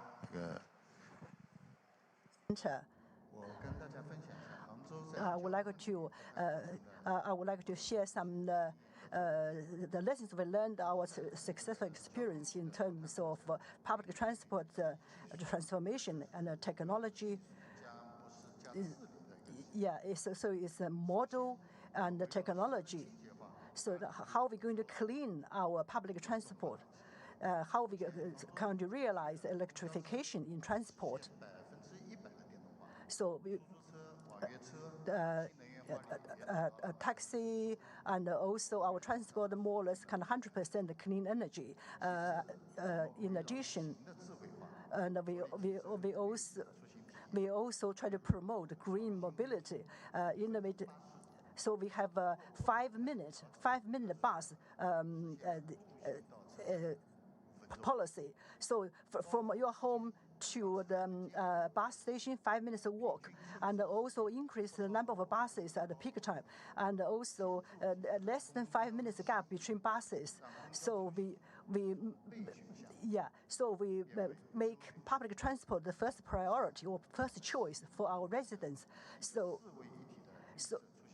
we have a model of green mobility. So it is the light rail and also underground system. So we use the clean energy as well as solar energy to power our public system. So therefore, we use the green energy to power our public system. We use our public sense. So we also promote electric and bicycles. So we've been selected as one of the most successful case within C40. So we also have 100,000 new energy taxi. So we provide a personalized service, which is also environmentally friendly. So we also try to tackle the synergy issues within the public system, and also how we're going to build a consistent and integrated system. And for example, the charging infrastructure. So we want to ensure the charging facility can meet the needs. So this is a good story. So we also try to change the behavior of our residents from occasionally, for example, from occasionally choosing green mobility and then changed into a habitual choice of a green mobility. So this we launched some policy to encourage this kind of change of a behavior. So really, I think the transportation sector, particularly in the city, actually, when the transition is happening, it's always bring new challenges. That's certainly something we need to address. The next I will turn to Mr. Andorado Pereira from the Brazilian Association Municipalities, and very keen to hear your thoughts on that. The floor is yours, Mr. Good afternoon to all of you. On behalf of our president, Washington Kwakwa, who wasn't able to attend because he had an urgent problem to solve in his city. In Brazilian cities in general, I would say that our cities have been trying to do a number of things. Number one, replace our transport systems using less pollutants, electric transport, public transport, and other modalities other than buses, such as bicycles, encourage people to walk, and other less problematic solutions. Number two, replacing public lighting using efficient lighting. This is one thing cities are doing in a very large measure. Third, using public buildings to generate photovoltaic energy. Many cities are installing PV systems on the roof of schools, hospitals, public buildings, so as to generate clean energy that helps energize the public transport.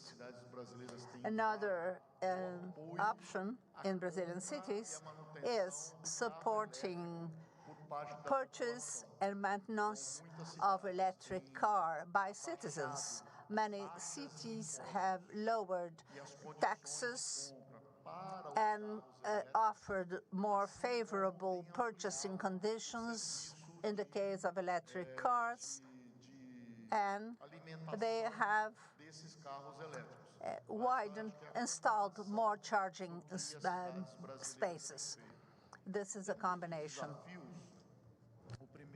Challenges. Number one, the Brazilian network for charging electric cars is still very reduced, very small. So electric cars are not yet a possibility. So we cannot do everything with an electric car. So one challenge is to widen the network to charge electric cars. So another problem is funding. Brazilian cities have their own budgets. Brazilian cities get about 20% of the public budget of the country through agreements with other government levels, such as state level and the federal level. Municipalities execute about 20% of the Brazilian public budget. But to invest in the extension of our transport system that would be greener, we need more funding, additional funding. I'd like to stress the small and medium cities in terms of inhabitants, because sometimes the environmental impact is not proportional to the number of inhabitants. They need more funding. The Brazilian government is trying to expand the funding lines so that cities could invest in climate favorable alternatives. Another thing, the BRICS Bank should offer climatic or climate financing directly to cities. This is one demand we can pose jointly. We established a BRICS Municipality Association very recently, and I think that this association can be strengthened and ask for funding from the BRICS Bank. Thank you so much for sharing the experience. And yes, certainly, I think you also point out the common challenges. Many cities actually are facing the funding, finance, and the investment. Thank you very much for sharing this perspective. Next, I would like to turn to the Suzhou, actually, Mr. Xu. You are from Suzhou, actually, another, I would call twin star city like Suzhou, Hangzhou. You're famous with the beauty of the Chinese culture, but you are very pioneer city on the clean energy transition as well. So happy to invite you to share some of your reflections. 主持人好，大家好。 Hello, everyone. Suzhou is the second largest industrial city in China. In 2024, the city's total industrial output above designed scale reached 4.7 trillion yuan. We have 160,000 companies. Industrial electricity consumption reached 131.1 billion kilowatt hours, ranking #1 in China. Throughout the process, Suzhou has prioritized building a clean, low-carbon, safe, and efficient energy system. First, I would like to share with you, we optimize the energy consumption structure. Over the past decade, the city's installed capacity of renewable energy has increased from 300,000 kilowatts to 6.53 million kilowatts. A 21-fold increase. Its shares has increased from 2% to 22%. Secondly, we improved the new energy industry system. We will build a 6+1 new energy industry system with photovoltaics, energy storage, and power batteries and wind power as the main support. Gather more than 1,600 new energy-related businesses, achieved a total output of over 820 billion yuan in the new energy sector by 2024. Thirdly, we deepened international cooperation in the energy sector. We have hosted 5 consecutive international energy transformation forums and other major diplomatic events, and jointly launched the International Zero Carbon, Zero Waste Cities Development Alliance with the cities at home and abroad. So this is our practice in terms of energy, in terms of public transport transformation. So I would like to share with you the following. First of all, we improved the no-carbon energy system for transportation. By the end of 2024, the number of new energy vehicles reached 627,000, and the number of public and private charging pillars reached 332,000, with a vehicle-to-charge ratio of 1.9 to 1. So it reached 1.9 to 1.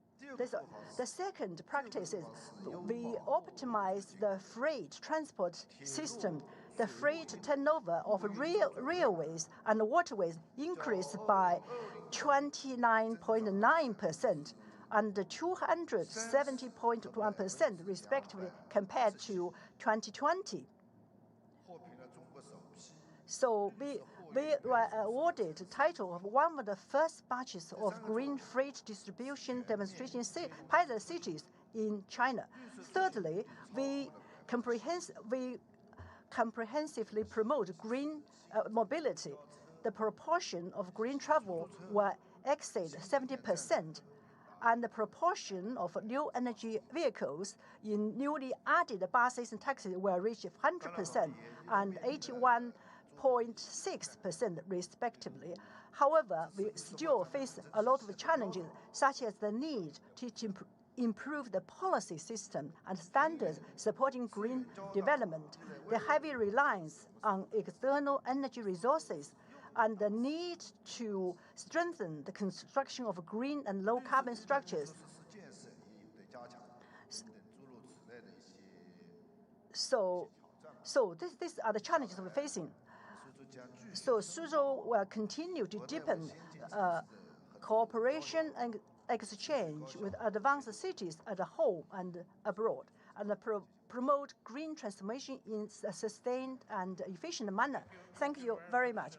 Thank you for sharing your experience. I think I was in Suzhou last month actually for this energy transition forum. This is really great, and also look at the grain industry in Suzhou. It's really impressive. Thank you so much. Then finally, I will turn to our Deputy Mayor, Eddie Andrew from the Captain, to share some of your perspective on this topic. Thank you. The City of Cape Town's decarbonization journey within our energy sector is inseparable from our efforts to ensure reliable and affordable sort of energy security for our residents. And I think it's also important to mention that it's our absolute desire to ensure that transition remains just. And so I'll focus and I'll frame my response around 3 points. 1, political and institutional leadership. 2, policy and regulatory progress. And 3, partnerships and public trust. And I think everything starts with political will. You can have the best strategies, but if you don't have the political will to implement, of course, you are dead in the water. And we are fortunate that in the City of Cape Town, we've established model priority programs that meet sort of on a monthly basis to monitor progress on implementation. And in this context, the energy context, we are focusing on implementing our energy strategy 2050, which of course sets a clear vision for us to have a carbon neutral, resilient City of Cape Town. And I think what it also does, it ensures that the institutional alignment is there, it exists. And this would be between our energy department, of course, the financial department, and most importantly, the spatial planning and environment department that ensures that between the three, that they're working collaboratively in terms of what's happening in development management, what's happening in the environment, and how you're financing that. And of course, the lead department would be the energy department. The second point would be policy and regulatory progress. I spoke earlier about the importance of institutional alignment, and we're really fortunate that we have city-level frameworks to ensure that there's diversified energy procurement, embedded generation, and municipal IPP projects. And I think that is important because we recognize the biggest handbrake on the growth of our economy in the City of Cape Town, to a large extent the country as well, would be the instability of our energy grid.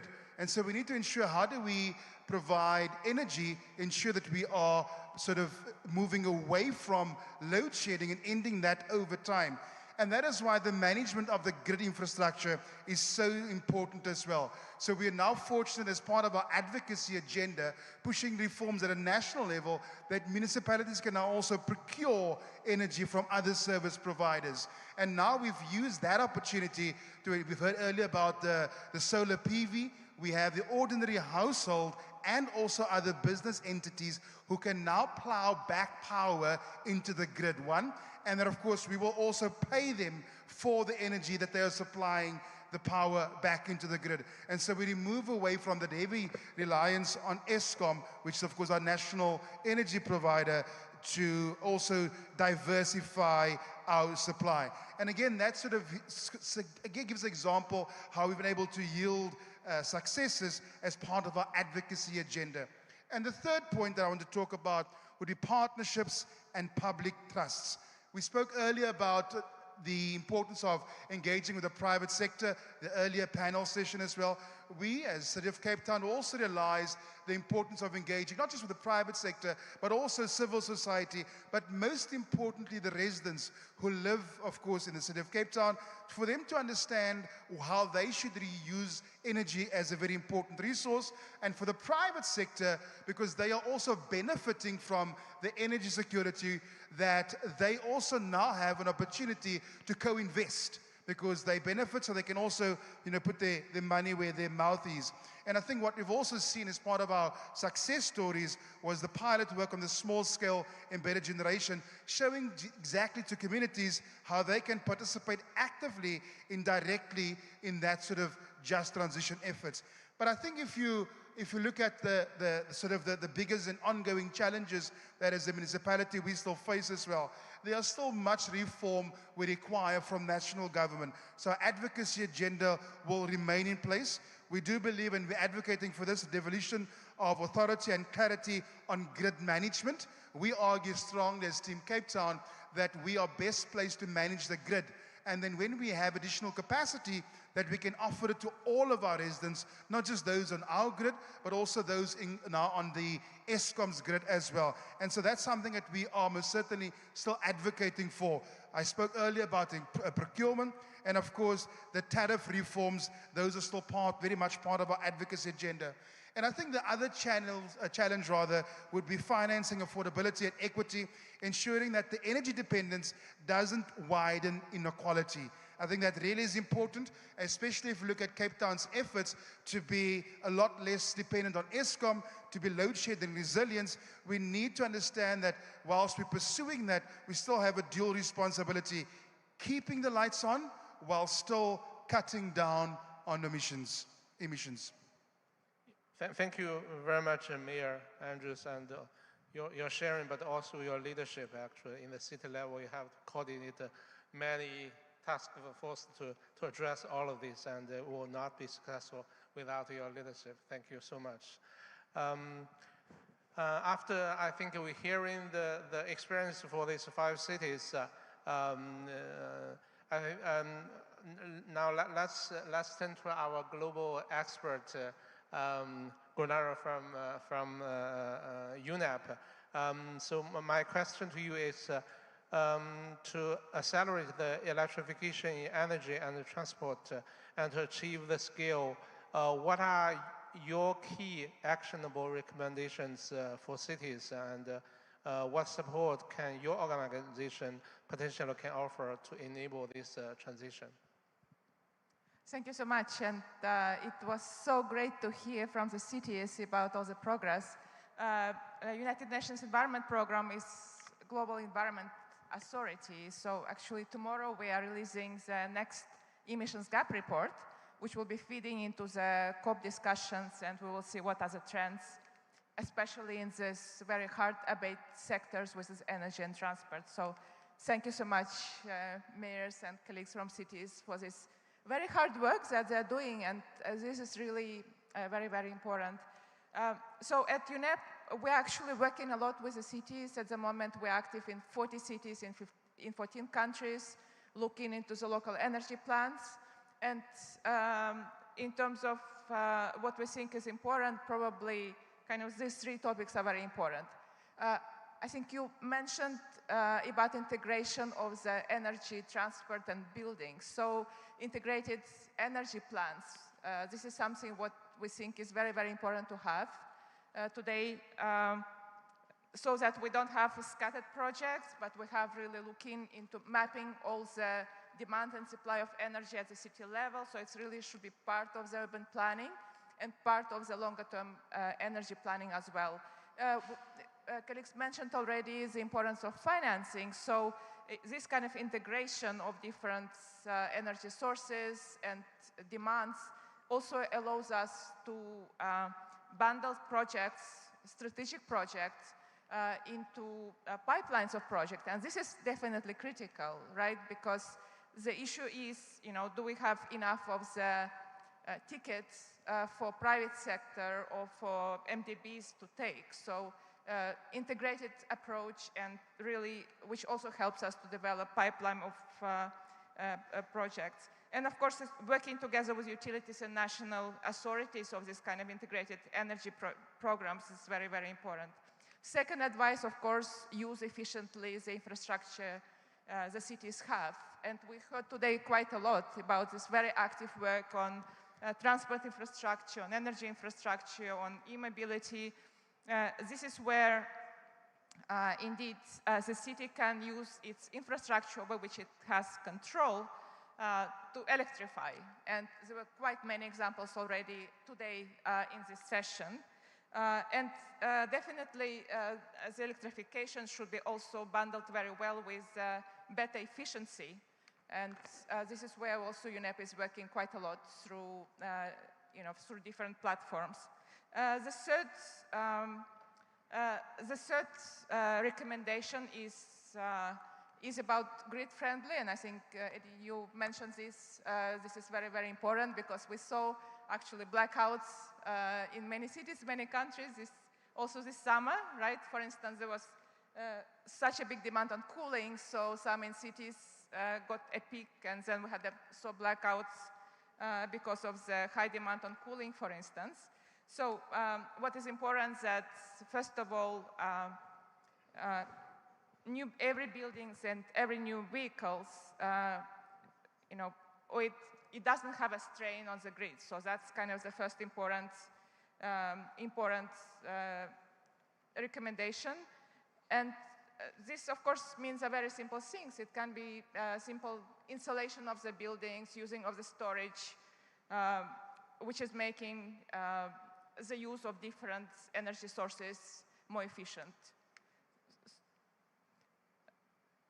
Of course, already mentioned today that using the energy for vulnerable groups, making just transition is very, very important. So I think this is, while we're doing the integrated energy plans, that's very important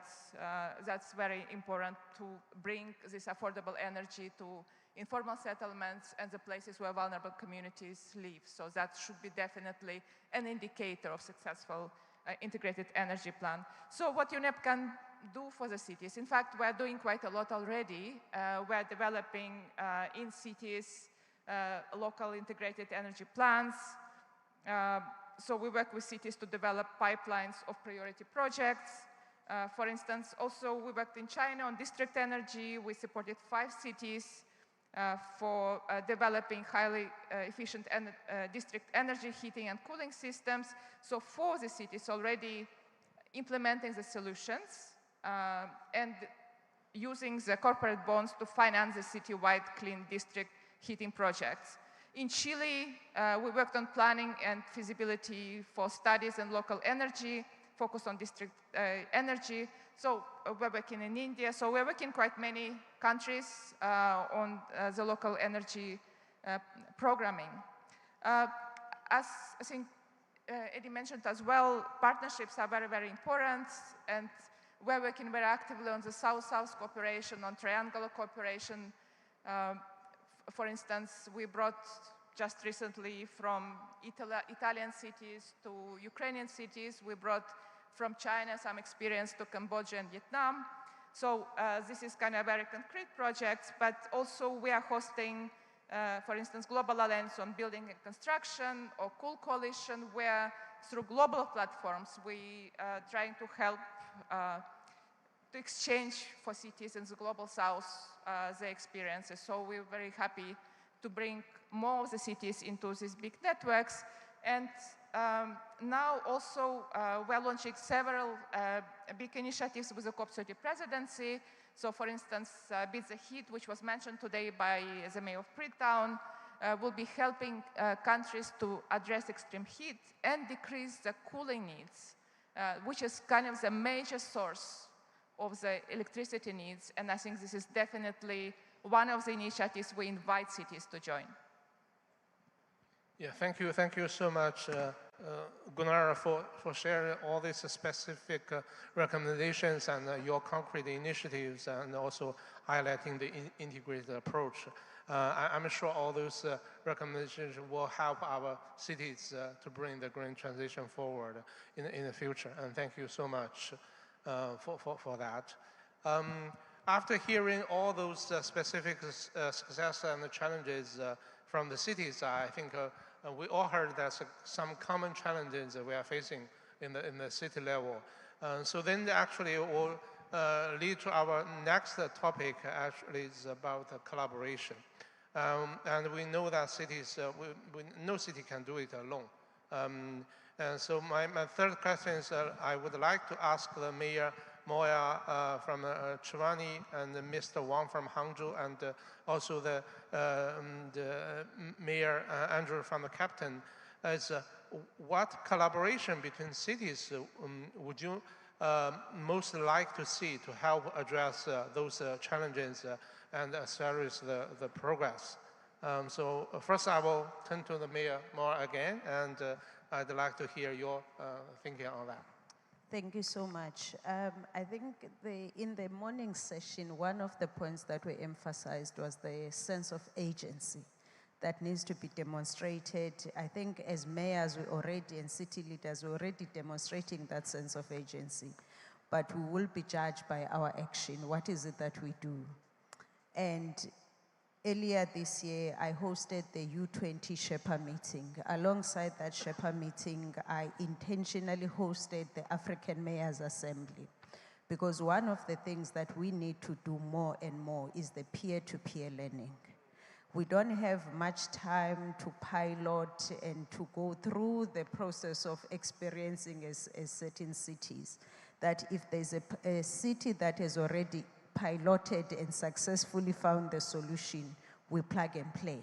So the more we spend on forums like this, especially with cities with similar realities, because I'm so excited about this session in particular, because one of the things that we need to do more and more is that the cities with similar realities, they must talk so that they can share lessons. So I'm quite excited about this session. But for me, it's just to ensure that all the city leaders are engaged. Because, and I made this point when we hosted the African Mayors Assembly, it can't be that everyone is working to help African cities, but the African city leaders are not coming to the table. And we made the point through the G20 being hosted in our country, that if we can resolve African cities' challenges, would resolve about half of the world's problems. And so one of the legacy projects that we launched in Tshwane through the U20 was the African Think Tank, where we want to establish a platform that all the African city leaders, whether affiliated to C40, UCLG, or any other network, they can get access to the information that all the cities across the world, we are all putting in the efforts to fight climate change and the impact of climate change. And most importantly, because in our cities in Africa, the impact of climate change is mostly felt by the most vulnerable. So for me, the issue of peer-to-peer learning must be promoted, because we don't have time to go through the whole experience. We need to learn from each other and trust that if it worked on a similar reality than Tshwane, that means it will work in Tshwane. But I think also what is important is more collaboration between cities.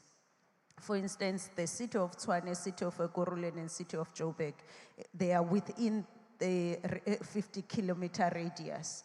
Now we need to get to a point where we can advocate to our national government for regulatory reforms that will allow these 3 metropolitan municipalities with almost 13 million people that we can work together, have projects that are scaled up, and make sure that we realize efficiencies in the way that we work, especially in infrastructure development.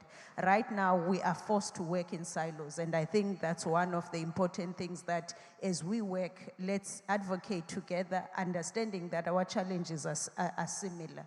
Thank you so much. Yeah, thank you so much. I think peer-to-peer learning is so important, but also we need more platform to have the more access of the cities from the global south. And for this, thank you so much for the G40 actors to convene this opportunity. And yeah, thank you very much, Mayor, again. And then I turn to Mr. Wang from Hangzhou to share some perspective on this.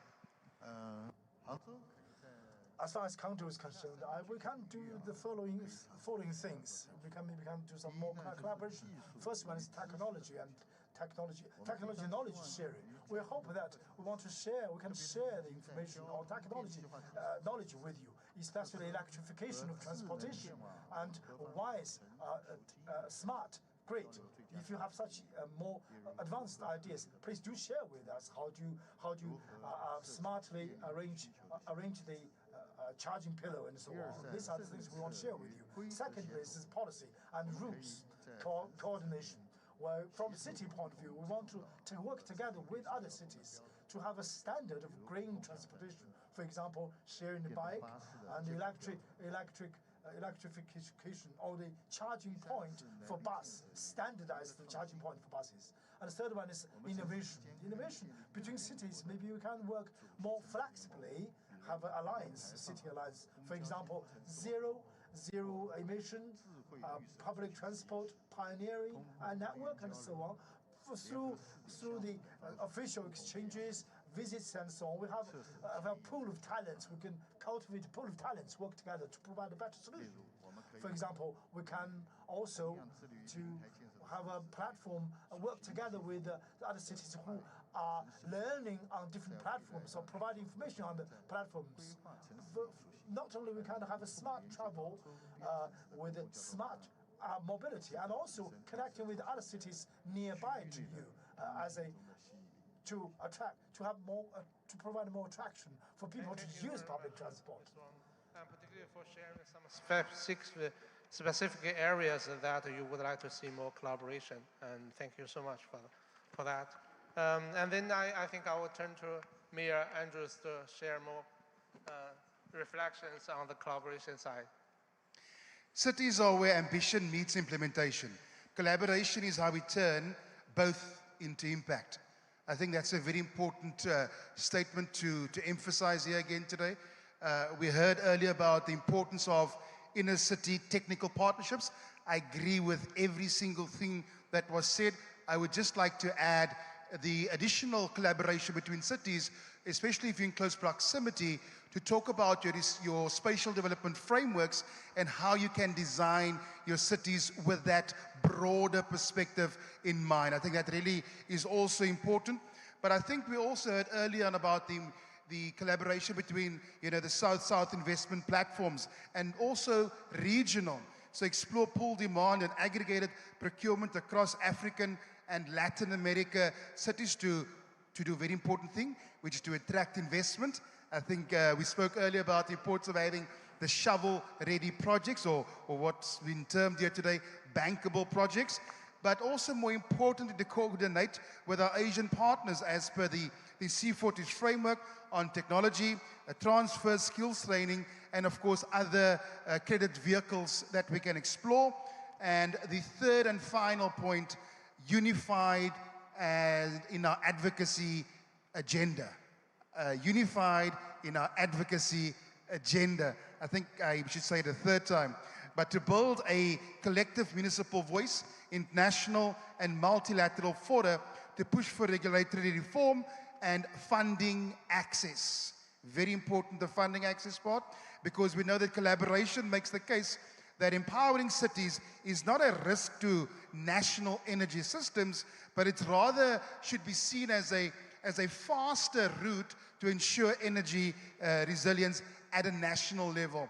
And the final point that I would like to make is, again, to all of us in the room, and if the Global South cities speak and act together, grounded in our shared experience of scarcity and innovation, we can redefine the future of energy justice. Thank you very much, Mayor Andrews, for sharing your answers. Really appreciate that. I believe those collaborations you would like to see is really a shared aspiration among the many cities. With that, I think I would like to invite Suzhou to share some of the insight. As we know, Suzhou has a successful experience in development of green industries and the promotion application of the low carbon technologies. And I understand the city also hope to launch the initiative of the International Net Zero and Zero Waste City Development Alliance during this summit. So I would like to invite Mr. Wei Dong to share more about this alliance. Yeah, the floor is yours. 好，感谢主持人。只为了 In order to better adapt to climate change, reduce carbon and also growth, Suzhou, from last November,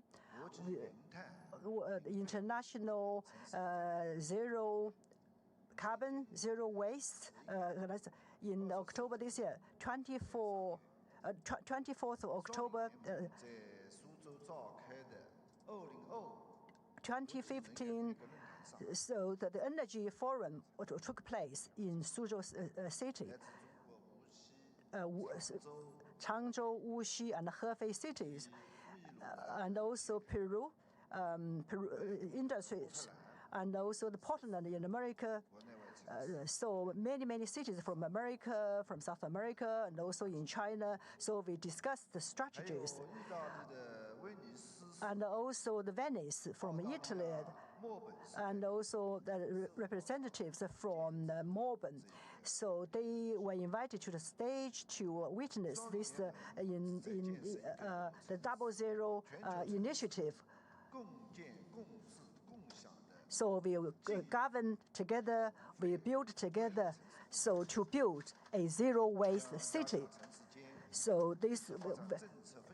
So we will increase our exchange on policies and also standards. We jointly drive the growth and development of green industry and also green jobs and also green transition. So we want to be the leader in this area. We also hope this C40 summit, we want to take this opportunity. We can build ties with many social groups and cities and also businesses. So in terms of governance, circular economy, so we can create a synergy and also to achieve transformation of a system. After the event finishes, we are going to play 2 videos. So this shows about the event, and it's about the Double Zero event. We also welcome every one of you to visit Suzhou, to invest in Suzhou, to experience our city. We are an ancient city. We have both the best of both worlds. We have the beauty and the history of the ancient city. We are also a very modern city. Thank you very much. Initiative to promote the collaboration. I'm sure this will be a new platform that can help our peer-to-peer learning of our city colleagues. Thank you very much for that.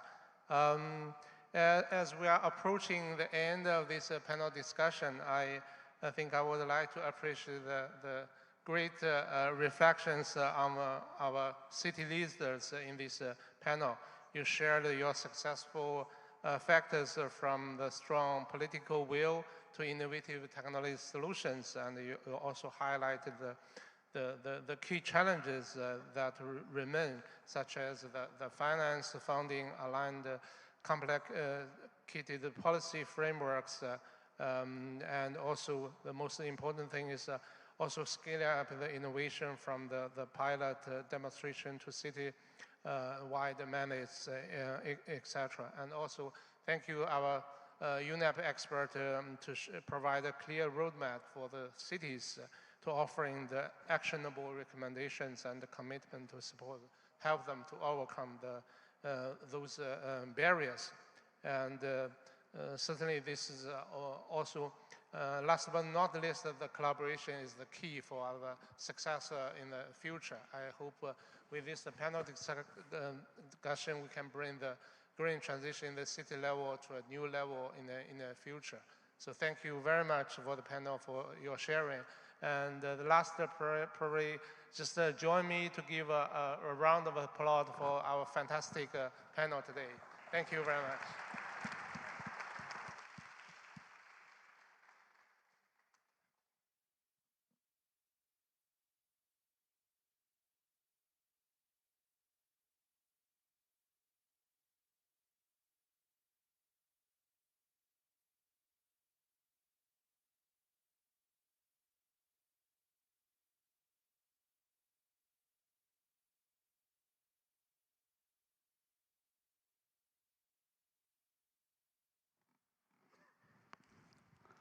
Thank you, Mr. Zhang, and all our panelists for the very inspiring discussion on decarbonizing our energy and transport systems, the vital agents of our urban economies. As we work to mitigate climate change, we must also confront the impacts that are already here. The climate crisis is now obviously resulting in a water crisis, manifesting through floods, droughts, and rising sea levels that threaten communities worldwide. This brings us to our final and equally crucial session, water resilience and adaptation strategies for safer communities. We are honored to have this discussion moderated by Mr. Dieter Soil, Group Senior Vice President of Global Water Utility at Grundfos.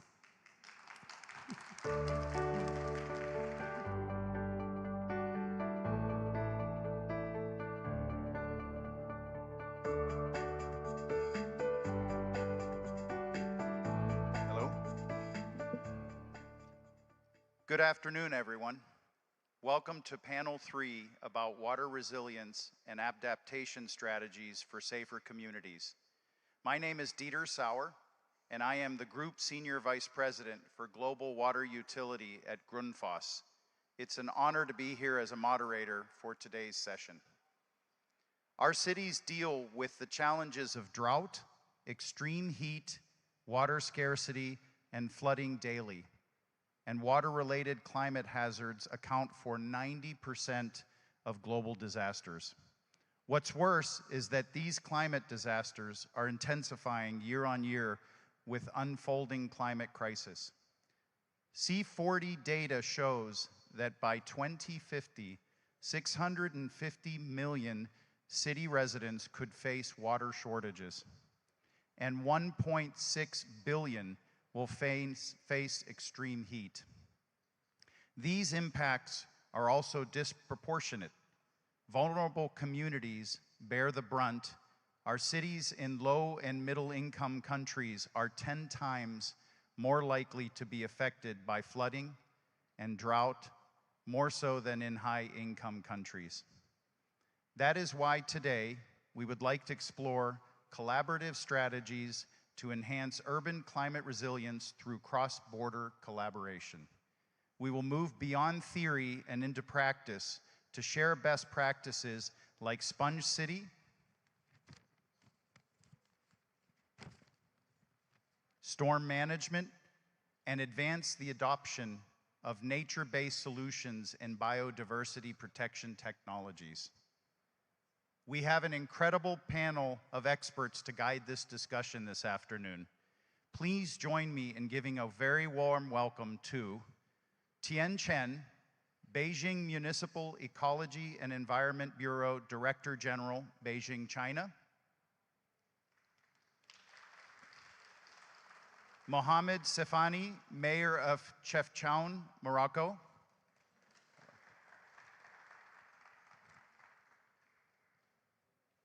Jiyan Sai, Shanghai Municipal Transportation Commission, Second Level Inspector, Shanghai, China.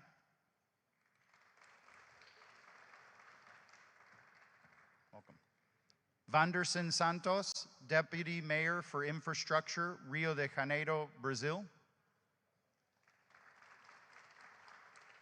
Zhang Xiumai, Director General of the Foreign Affairs Office of Hubei Province People's Government and President of Hubei Provincial People's Association for Friendship and Foreign Countries, Hubei, China. And Sun Ying, Director General, National Center of Technology Innovation for Green and Low Carbon Building.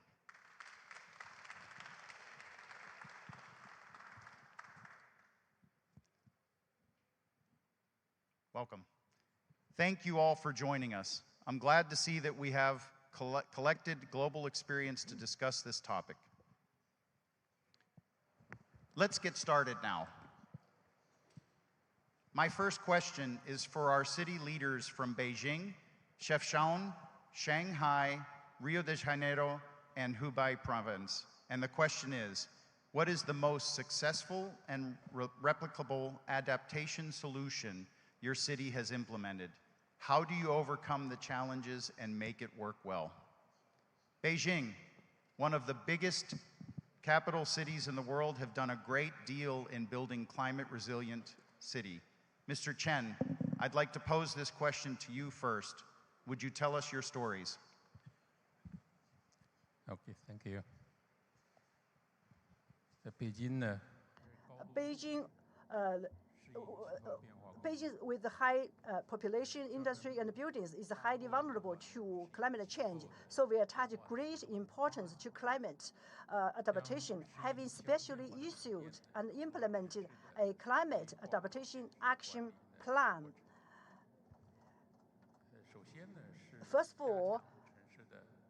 of all, we strengthened urban planning and construction to improve the climate resilience of infrastructure.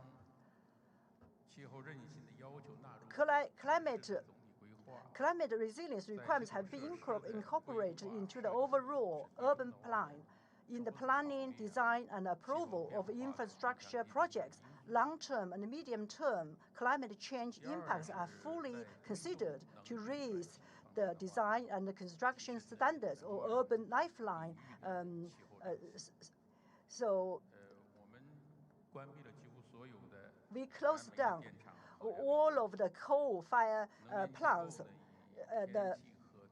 so mainly gas and electricity. So the renewable energy percentage has increased thirdly. So we built a sponge city, enhance the climate resilience of the energy sector. Beijing is a water scarce city facing insufficient water endowment, uneven temporal and spatial distribution. Fourthly, so we intensified ecological conservation to improve the climate resilience of the area of ecological protection red lines in the city exceeds 4,500 square kilometers. So the total of forest coverage has also reached nearly 45%. Also provided habitats for wildlife and protected biodiversity. So in addition to ensure implementation, we have established a safeguard mechanism covering legislation, planning, evaluation, assessment, and public participation, so that we can guarantee our work can be carried out smoothly. Thank you very much. Thank you, Mr. Chen. 谢谢您，陈先生。 Let's move to Chefchaouen, a beautiful Mediterranean city abundant in culture, history, and nature. and therefore also prone to climate hazards. 那么呢，现在尤其是 Mr. 那 Sepiani, 个 I'd like to bring you into the discussion on the point, please. الآن Thank you very much. First of all, thanks to the organizer for inviting me to this very important event, and especially GCOM, Bloomberg, and C40. I will switch to French. So, je viens de la ville. I'm coming from Chechern. It's an internal city from the north of the country. It's all painted in blue, but is engaged in the green. And it's national heritage from UNESCO for more than 15 years. We've been working. We've had local policies based essentially on sustainability, climate, and of course the interest of people. We have developed a vision of 2030 and also an action plan which is always updated in terms of climate. We have mitigation and adaptation, and also we've gained several national and international awards. When it comes to your question of adaptation, this is a priority for us, and I can talk about water. Yes, water in Morocco. We are experiencing this year 7 years of drought, and it's very, very tough for us in Morocco. This is a national priority, and thanks to the leadership of His Majesty the King, he set up a lot of projects at the national level.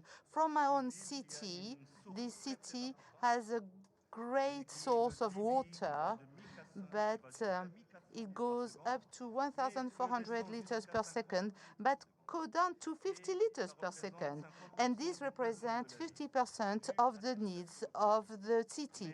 Given the drought that we experienced 2 years ago, we have set up a very important project of securing the city in terms of drinking water by bringing the water from 20 kilometers away with transportation of and sanitation of this water. And this project is funded at a multi-level, international, national, local, and therefore we have an autonomy of 2 years, and that's very important. When it comes to liquid sanitation, we have an important project in terms of treatment and cleaning and collect through the rain, the regional and national rain. We're going to be 100% soon with sanitation of this. In terms of saving water, we have a new mode of governance in Morocco. We have national, regional societies, 12 of them, and we've got the yielding, we've got the loss, the yielding of networks. We are at 50% of drinking water is lost in the field. So we have an important project in order to go from 50% to 80% to improve that. So this is more or less, for your first question, everything about this. Thank you very much. Thank you, Mr. Sepiani. Now let's turn back to another megacity in Central East Asia, Shanghai. Also a coastal city at the core of global shipping lines and at the same time extremely vulnerable to sea level rises. Mr. Tsai, may we hear your success, challenges, and solutions?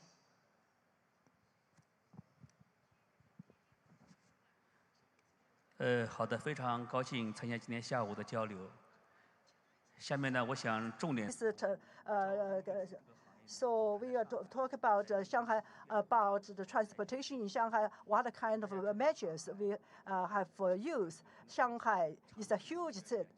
We have 25 million people. So we have. We also have a huge kind of number of people passing through the city. Shanghai Harbor 的话，Shanghai Harbor in 15 years in terms of our transport volume, we ranked number 1 in 15 years. So we transport a huge number of containers. So therefore, in terms of green transportation, is very important to us. So we have done the following work. First of all, the vehicle. So we promote the new energy vehicles as it stands. 18,000 public transport vehicles are new energy powered. So for all this, traditional taxis, 90% of traditional taxis are powered by clean energy. 我们的市内的大巴车 And the buses within the city are completely new energy source, including 4.5 ton or below vehicles are new energy. We did a lot of work to achieve that. Secondly, when it comes to port, how can we do reduce more emissions? And at the moment, Shanghai port, when all the ships coming into the port, 99.80%, I can see 100% of the ships are coming. Ask them to have a new energy, and also we have LMG, and we have to use new LNG to use the power has to be powered by LNG. And the third one is that we did a lot when it's to a river. We have Huangpu River and Taipu River within the city. So when it comes to pollution, to dealing with these rivers, we had 17 free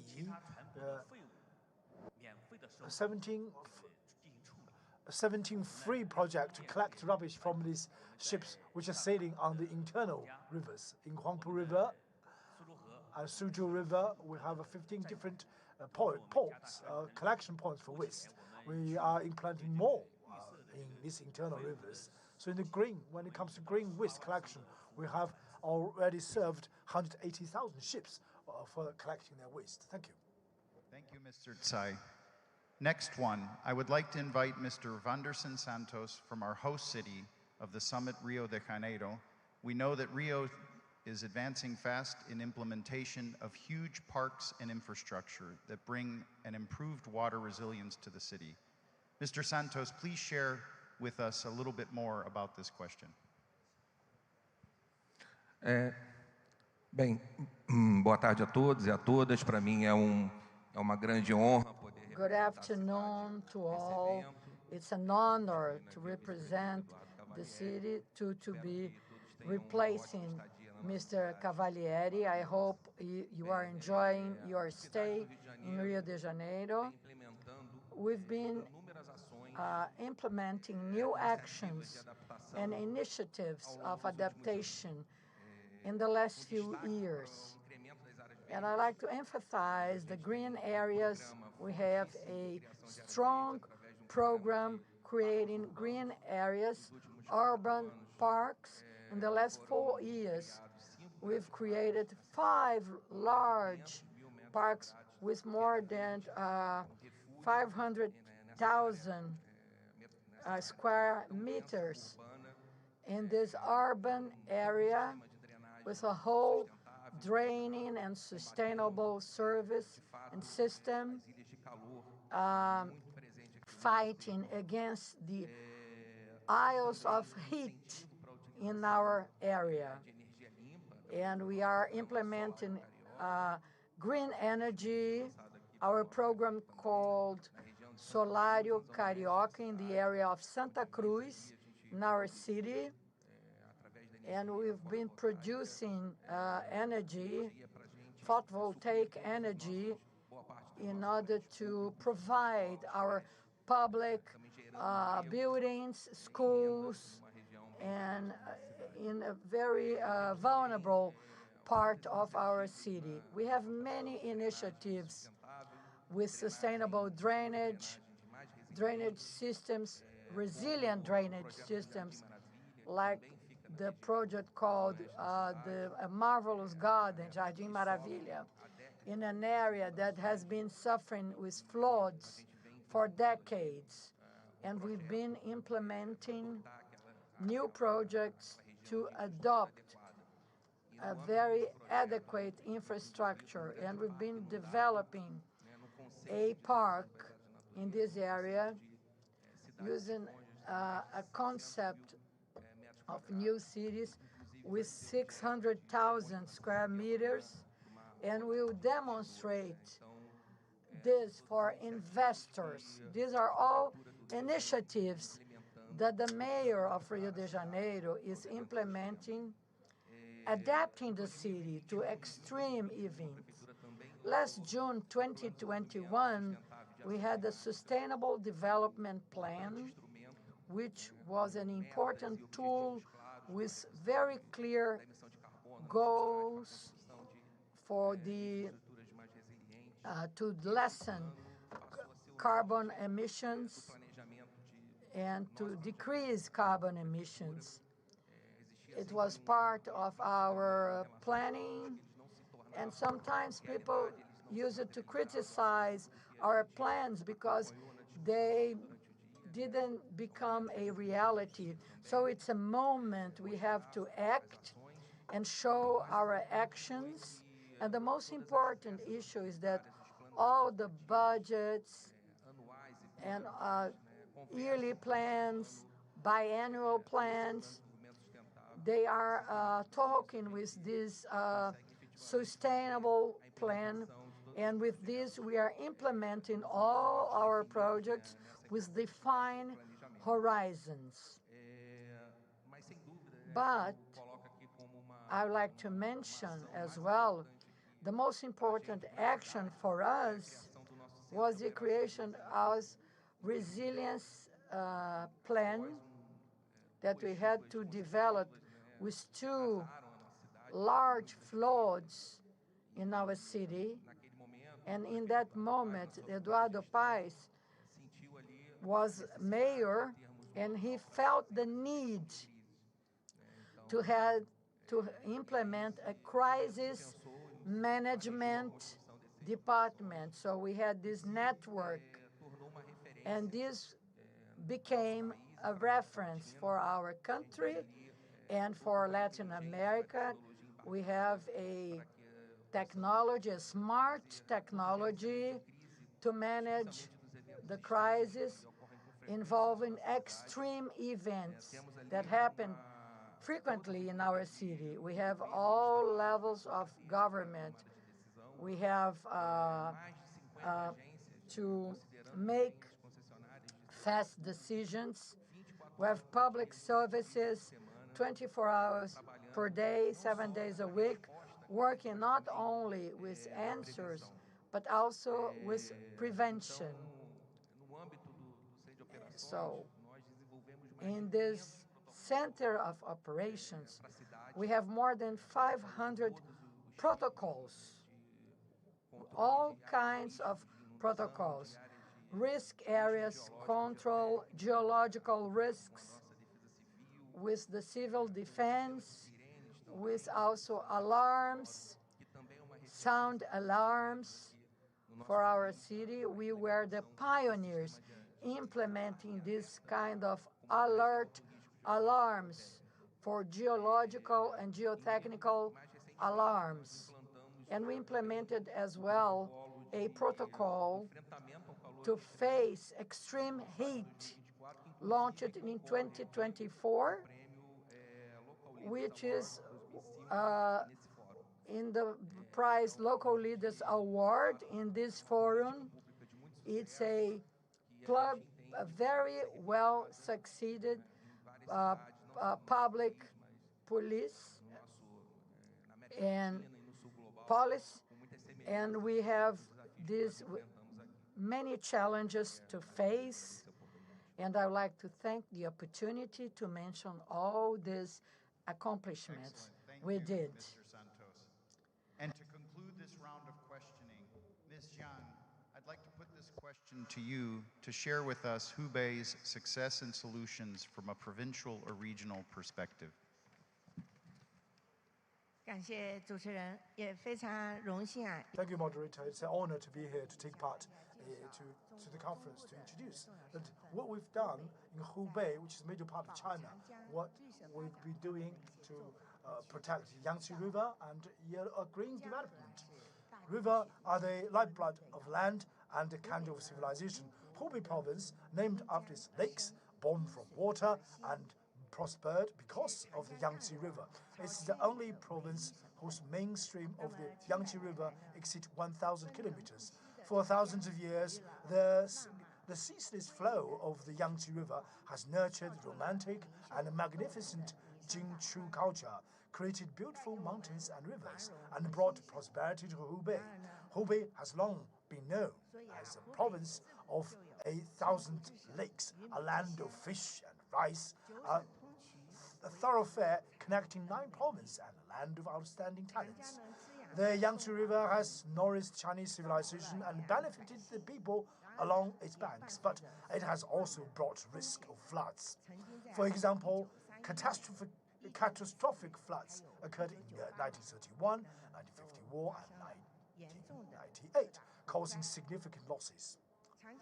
Following President Xi Jinping's principles of ecological priority and green development and jointly protecting the Yangtze River and refrain from large-scale development, we have enacted the Yangtze River Protection Law, implemented a 10-year fish ban, and ordered the closure, transformation, relocation, and upgrading of the enterprises along the river.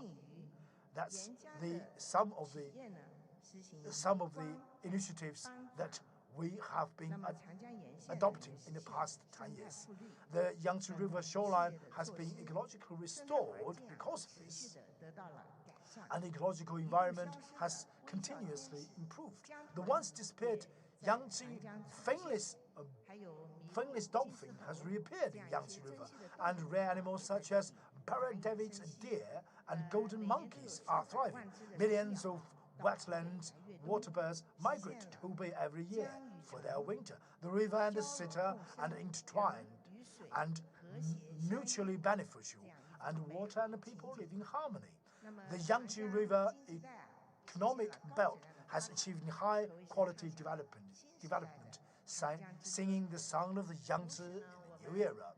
The sound of the Yangtze in the new era is also a sound of open development and shared prosperity. We actively participate in global ecological governance, promote the sharing of green technologies, and facilitates high-level open cooperations.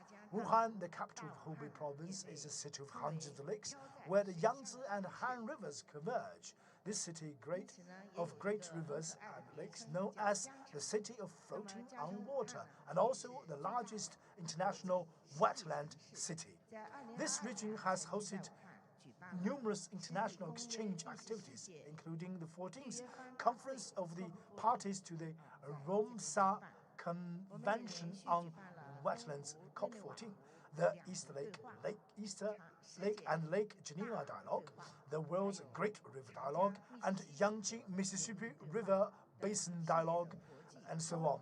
As a major ecological province, Hubei's establishment of the China Carbon Emission Registration System will play a greater role in promoting global green and low-carbon development.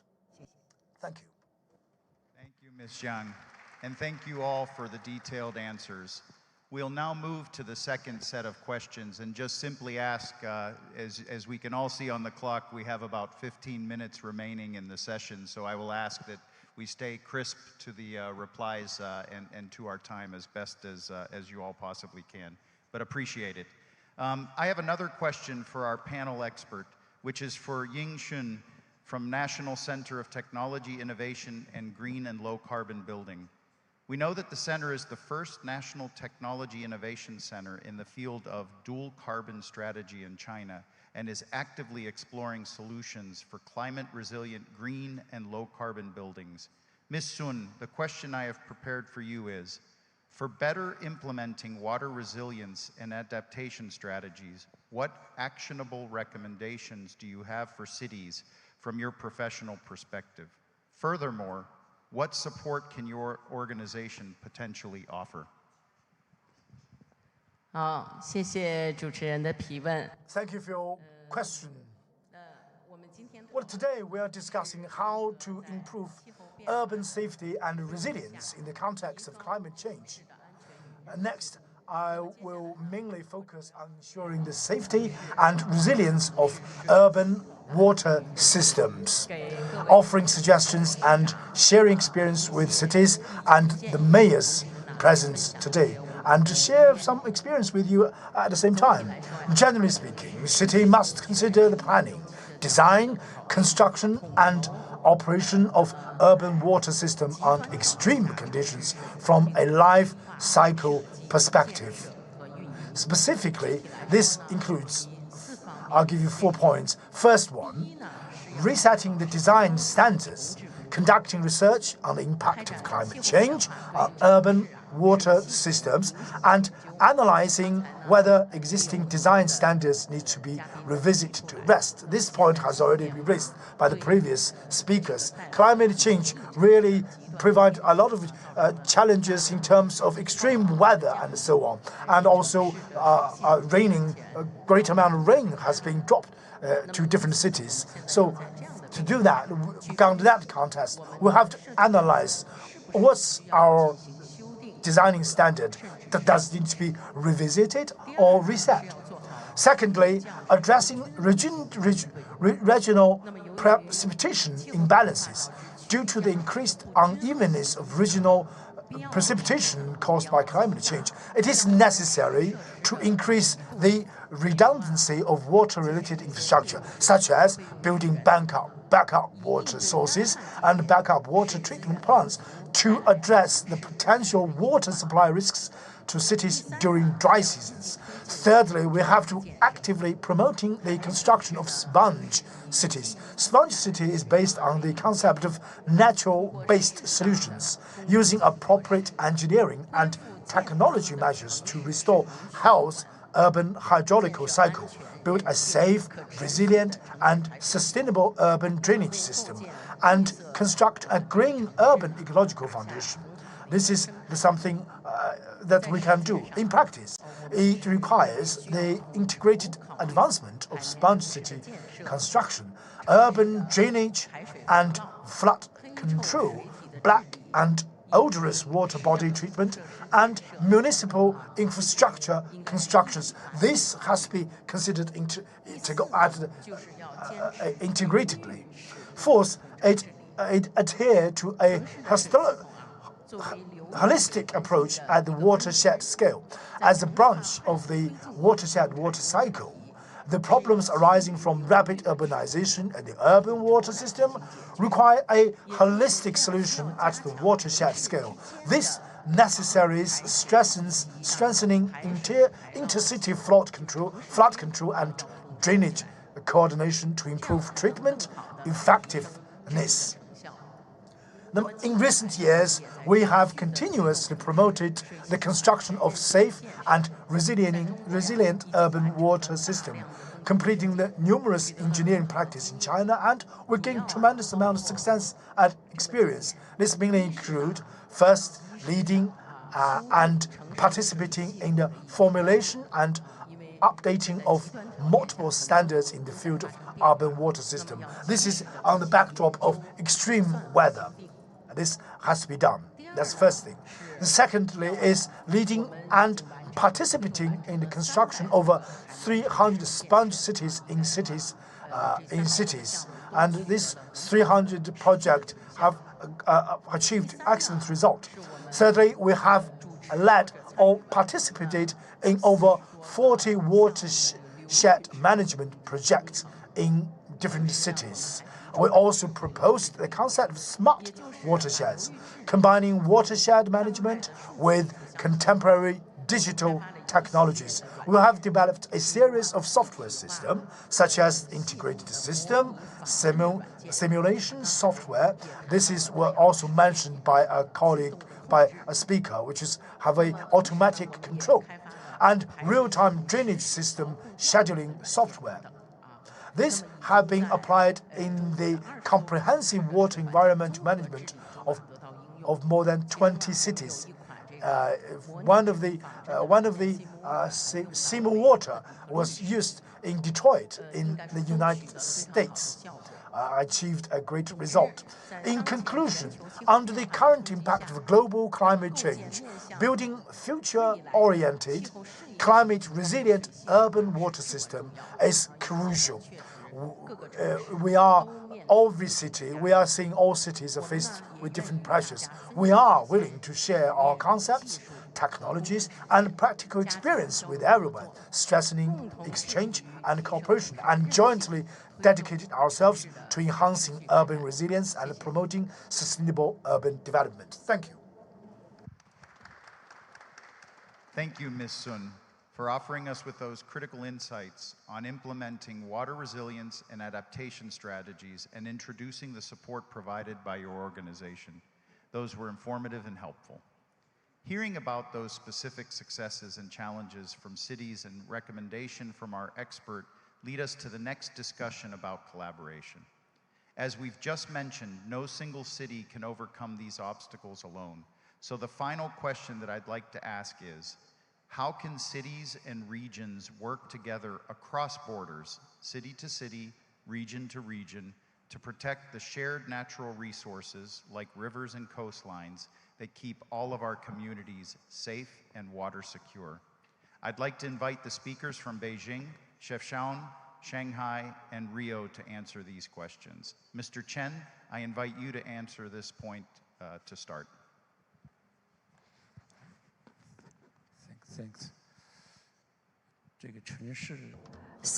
Cities and the regions, we can increase our cooperation to raise kind of awareness. First of all, we work together to protect our river and to ensure water safety, because Beijing suffers severe water shortage.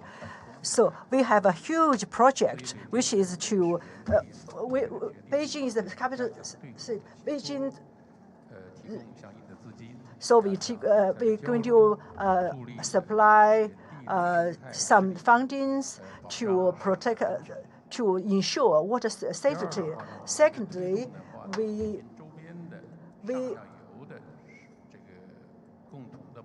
so we also implement water conservation and protection. So we have built up a communication and also coordination mechanism, such as water prevention and ecological restoration, and also to solve the common challenges we face. And also eco compensation to protect the upper stream. Many rivers flow into Beijing, so we signed some agreement to offer ecological compensation for the upper stream regions. So to support the upper stream regions to restore our water resources in order to protect our water security. So through our coordination and also the compensation scheme mechanism, we are looking for a practical solution and mechanism to ensure our water safety, as well as protect our water resources. Thank you.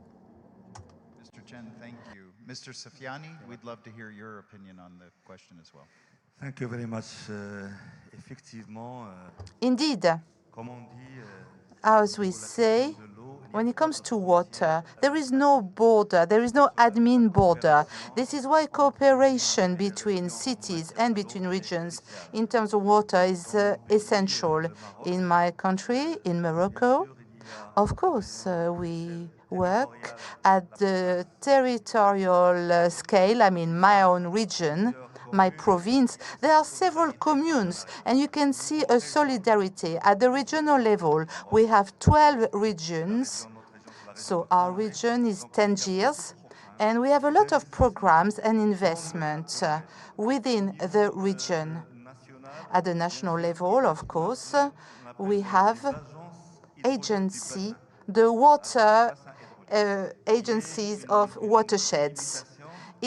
We have limits within the hydraulic watersheds. It depends on the hydraulic watersheds. There is a cooperation in between the cities. And there is a sub-region project that Morocco has set up so that in some watersheds, there's not enough water. In other watersheds, there's more water. There is a transfer of water between one region to another region. And at the international level, we have technical assistance. It's very important. In our city, we are very well positioned because we are leaders with the GCOM, and because of UCRG and ICLEI. So there is a partnership, there is an exchange that's taking place.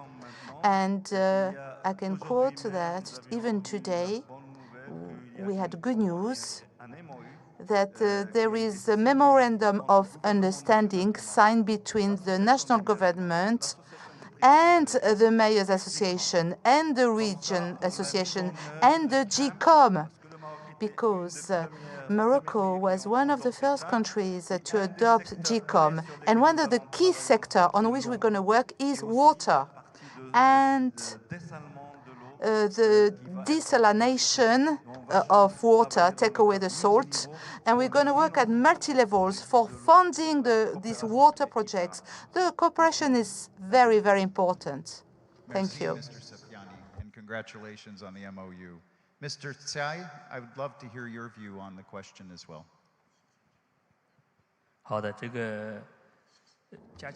Thank you. So strengthened cooperation and partnership is very, very important. From this point of view, we have done two jobs. First of all, so we are working on the Yangtze River project because this river flows through more than 11 provinces and also cities. So we have already drafted a framework. We visited Jiangsu and also discussed with them. So because this involves a lot of provinces and also the interest level. Secondly, so we are also working in international harbors in January 2020. So we kind of signed an agreement with Los Angeles, the harbor. So we also signed we also signed a green corridor with Hamburg. We signed a green corridor agreement with Los Angeles. Then we also worked with Melbourne. So the cooperation between the three cities are all different. Apart from the general conditions in terms of the Los Angeles agreement, so our aim is to a whole life cycle zero pollution agreement with Hamburg. So it's about the onshore electricity power management. Our relationship with Melbourne is about the green harbor. So we have been working steadily, making progress. So again, thank you for the summit to offer Shanghai an opportunity. I welcome all of you to visit Shanghai one day. Thank you very much. Thank you. 谢谢。 Mr. Santos, certainly last but not least, would love to hear your view on the question as well.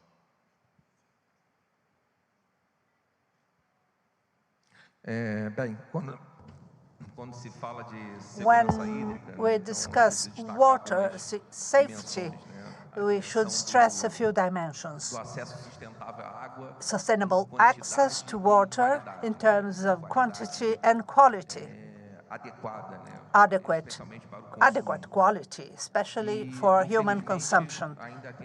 Unfortunately, we still face a huge challenge in our country, which is universal access to drinking water and to sanitation.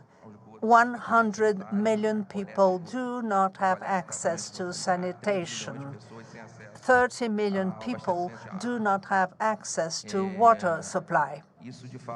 This is a challenge because it's impossible to discuss an urban water management when the urban waters are compromised. So this is a challenge for our city, for huge urban centers, and mainly for cities in the global south. Rio de Janeiro has been experimenting with a model which consists in shared management, and this model is presented as an alternative to financing. This is one of the aspects we discussed here, how difficult it is to finance, to get funding for this, especially in lower income cities. Now, Rio de Janeiro was divided into 4 blocks, 4 sectors, in the framework of a project of regional sanitation implementation. This is being studied. It needs adjustments. And the local government, working with the private sector, has extended sanitation in the west part of the city. It went from 5 to 60% of sanitation coverage. And so the situation is similar to that of many global south cities. And this is an opportunity for cooperation in order to make progress towards these challenges. We should strengthen these cities' networks, specifically as we are doing today here, as we do within the C40 framework, in order to further exchange experiences, information, implement training, and improving access to external funding, which is a bottleneck. The dimension of disasters associated with the water, mainly floods, in our case, due to our climate and our geography, and specifically now with increased extreme climate events, we can see that around our city. The frequency and the magnitude of those events are very clear. Our local government is working on developing protocols for water risk areas.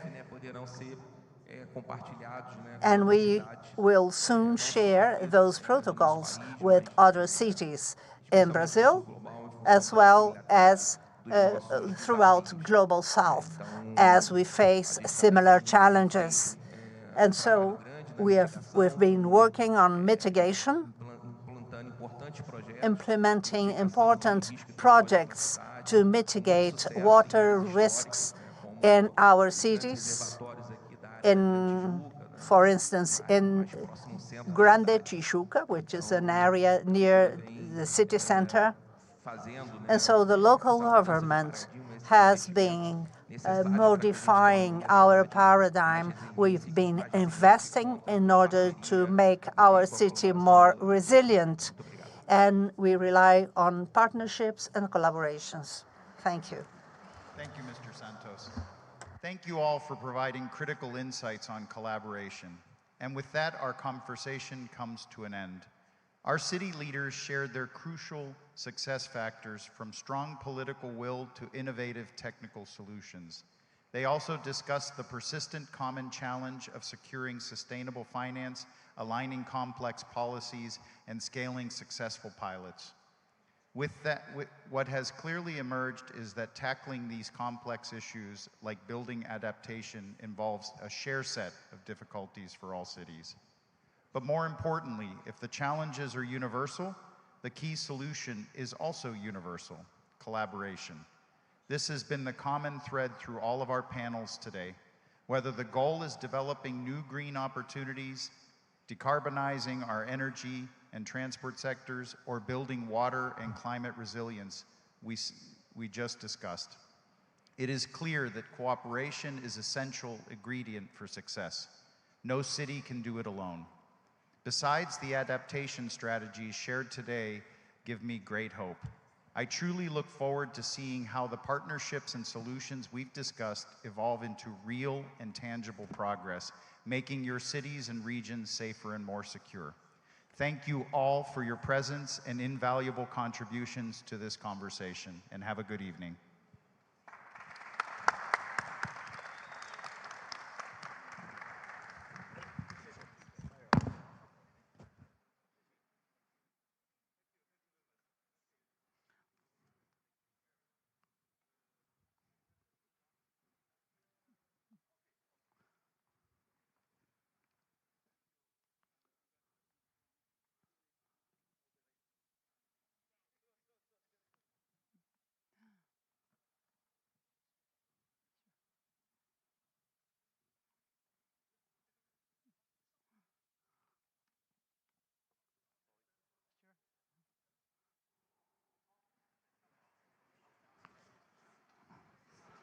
Thank you. Thank you for a great panel again. Ladies and gentlemen, as we approach the end of the event, we'd like to re-emphasize the actions that our cities are taking and the collaborations they are shaping by 2 videos. The first video, Reshaping a Green Urban Future, co-launched by C40 and National Center for Climate Change Strategy and International Cooperation of China, showcases the unique pathways some C40 Chinese cities are taking to integrate green, low-carbon solutions into their development. The second video is called Evolution of Energy, Revolution of Dual Zero. It captures the pioneering launch of Suzhou's International Dual Zero Cities Alliance, a collaboration towards zero carbon and zero waste cities. Let's watch the video, please.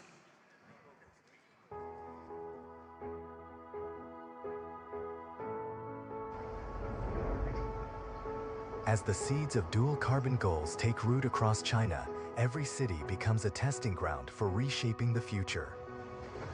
Cities, the main contributors to carbon emissions, see their green innovative solutions and practices as the critical pathway to achieving dual carbon goals. These green actions in everyday life are changing the world at our doorsteps.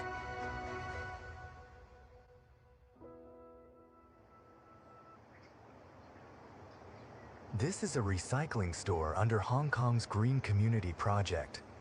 Here, every piece of carefully sorted recyclables earns residents green points that can be redeemed for daily necessities and groceries.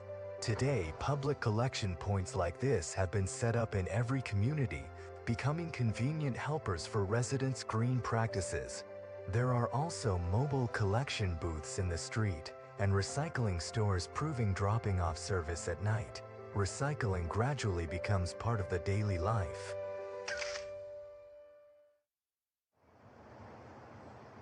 In the morning, over a single cup of coffee, your car can be full charged to go. This is not a scene from science fiction movie. It is everyday life of Shenzhen's Supercharging City 2.0. As early as June 2023, Shenzhen has launched the initiative to build a city of superchargers. With government support and technological breakthroughs, the city now leads the world in scale. In Shenzhen, charging is no longer about waiting. It is instant energy ready when you are.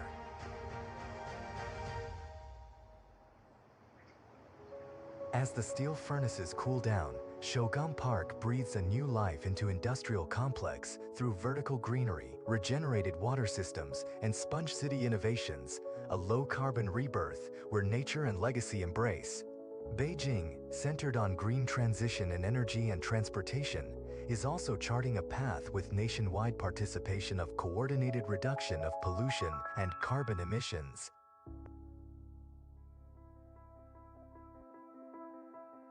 In 2022, with C40 support, the ports of Shanghai, Los Angeles, and Long Beach launched the Green Shipping Corridor Initiative. Globally, it is the first trans-Pacific green shipping corridor. By 2030, it will demonstrate the feasibility of the world's first zero-carbon life-cycle container ship on this route. This corridor will stand as a model for global shipping decarbonization and accelerate the transition of the entire industry. Every day, new stories about cities' sustainability unfold. Cities are translating climate commitments into action, building a green and prosperous future for all of us.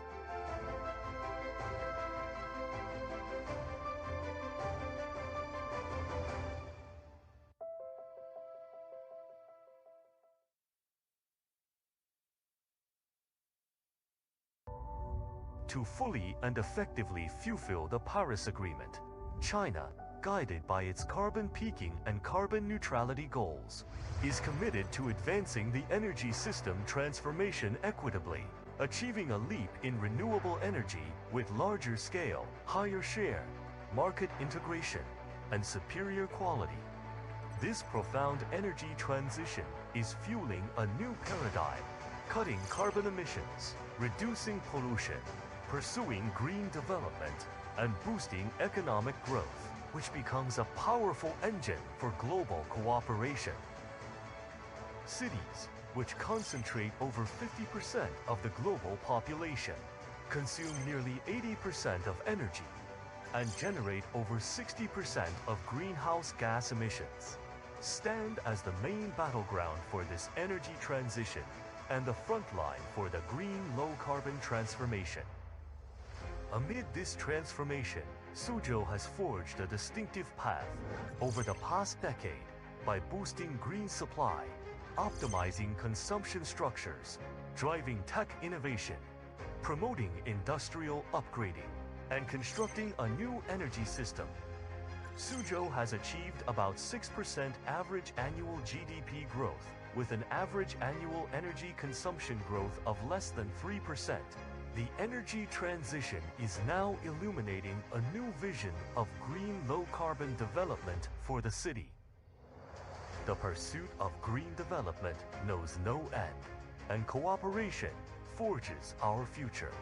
We recognize that energy transition and green transformation require collective action from cities worldwide in response to the Global Development Initiative and to foster more sustainable green and low-carbon development. Suzhou has joined forces with 15 domestic and international cities to co-found the International Net Zero and Zero Waste City Development Alliance. The alliance will align green strategies, enhance cooperation in new energy, environmental protection, and resource recycling, jointly march toward a net zero and zero waste urban future.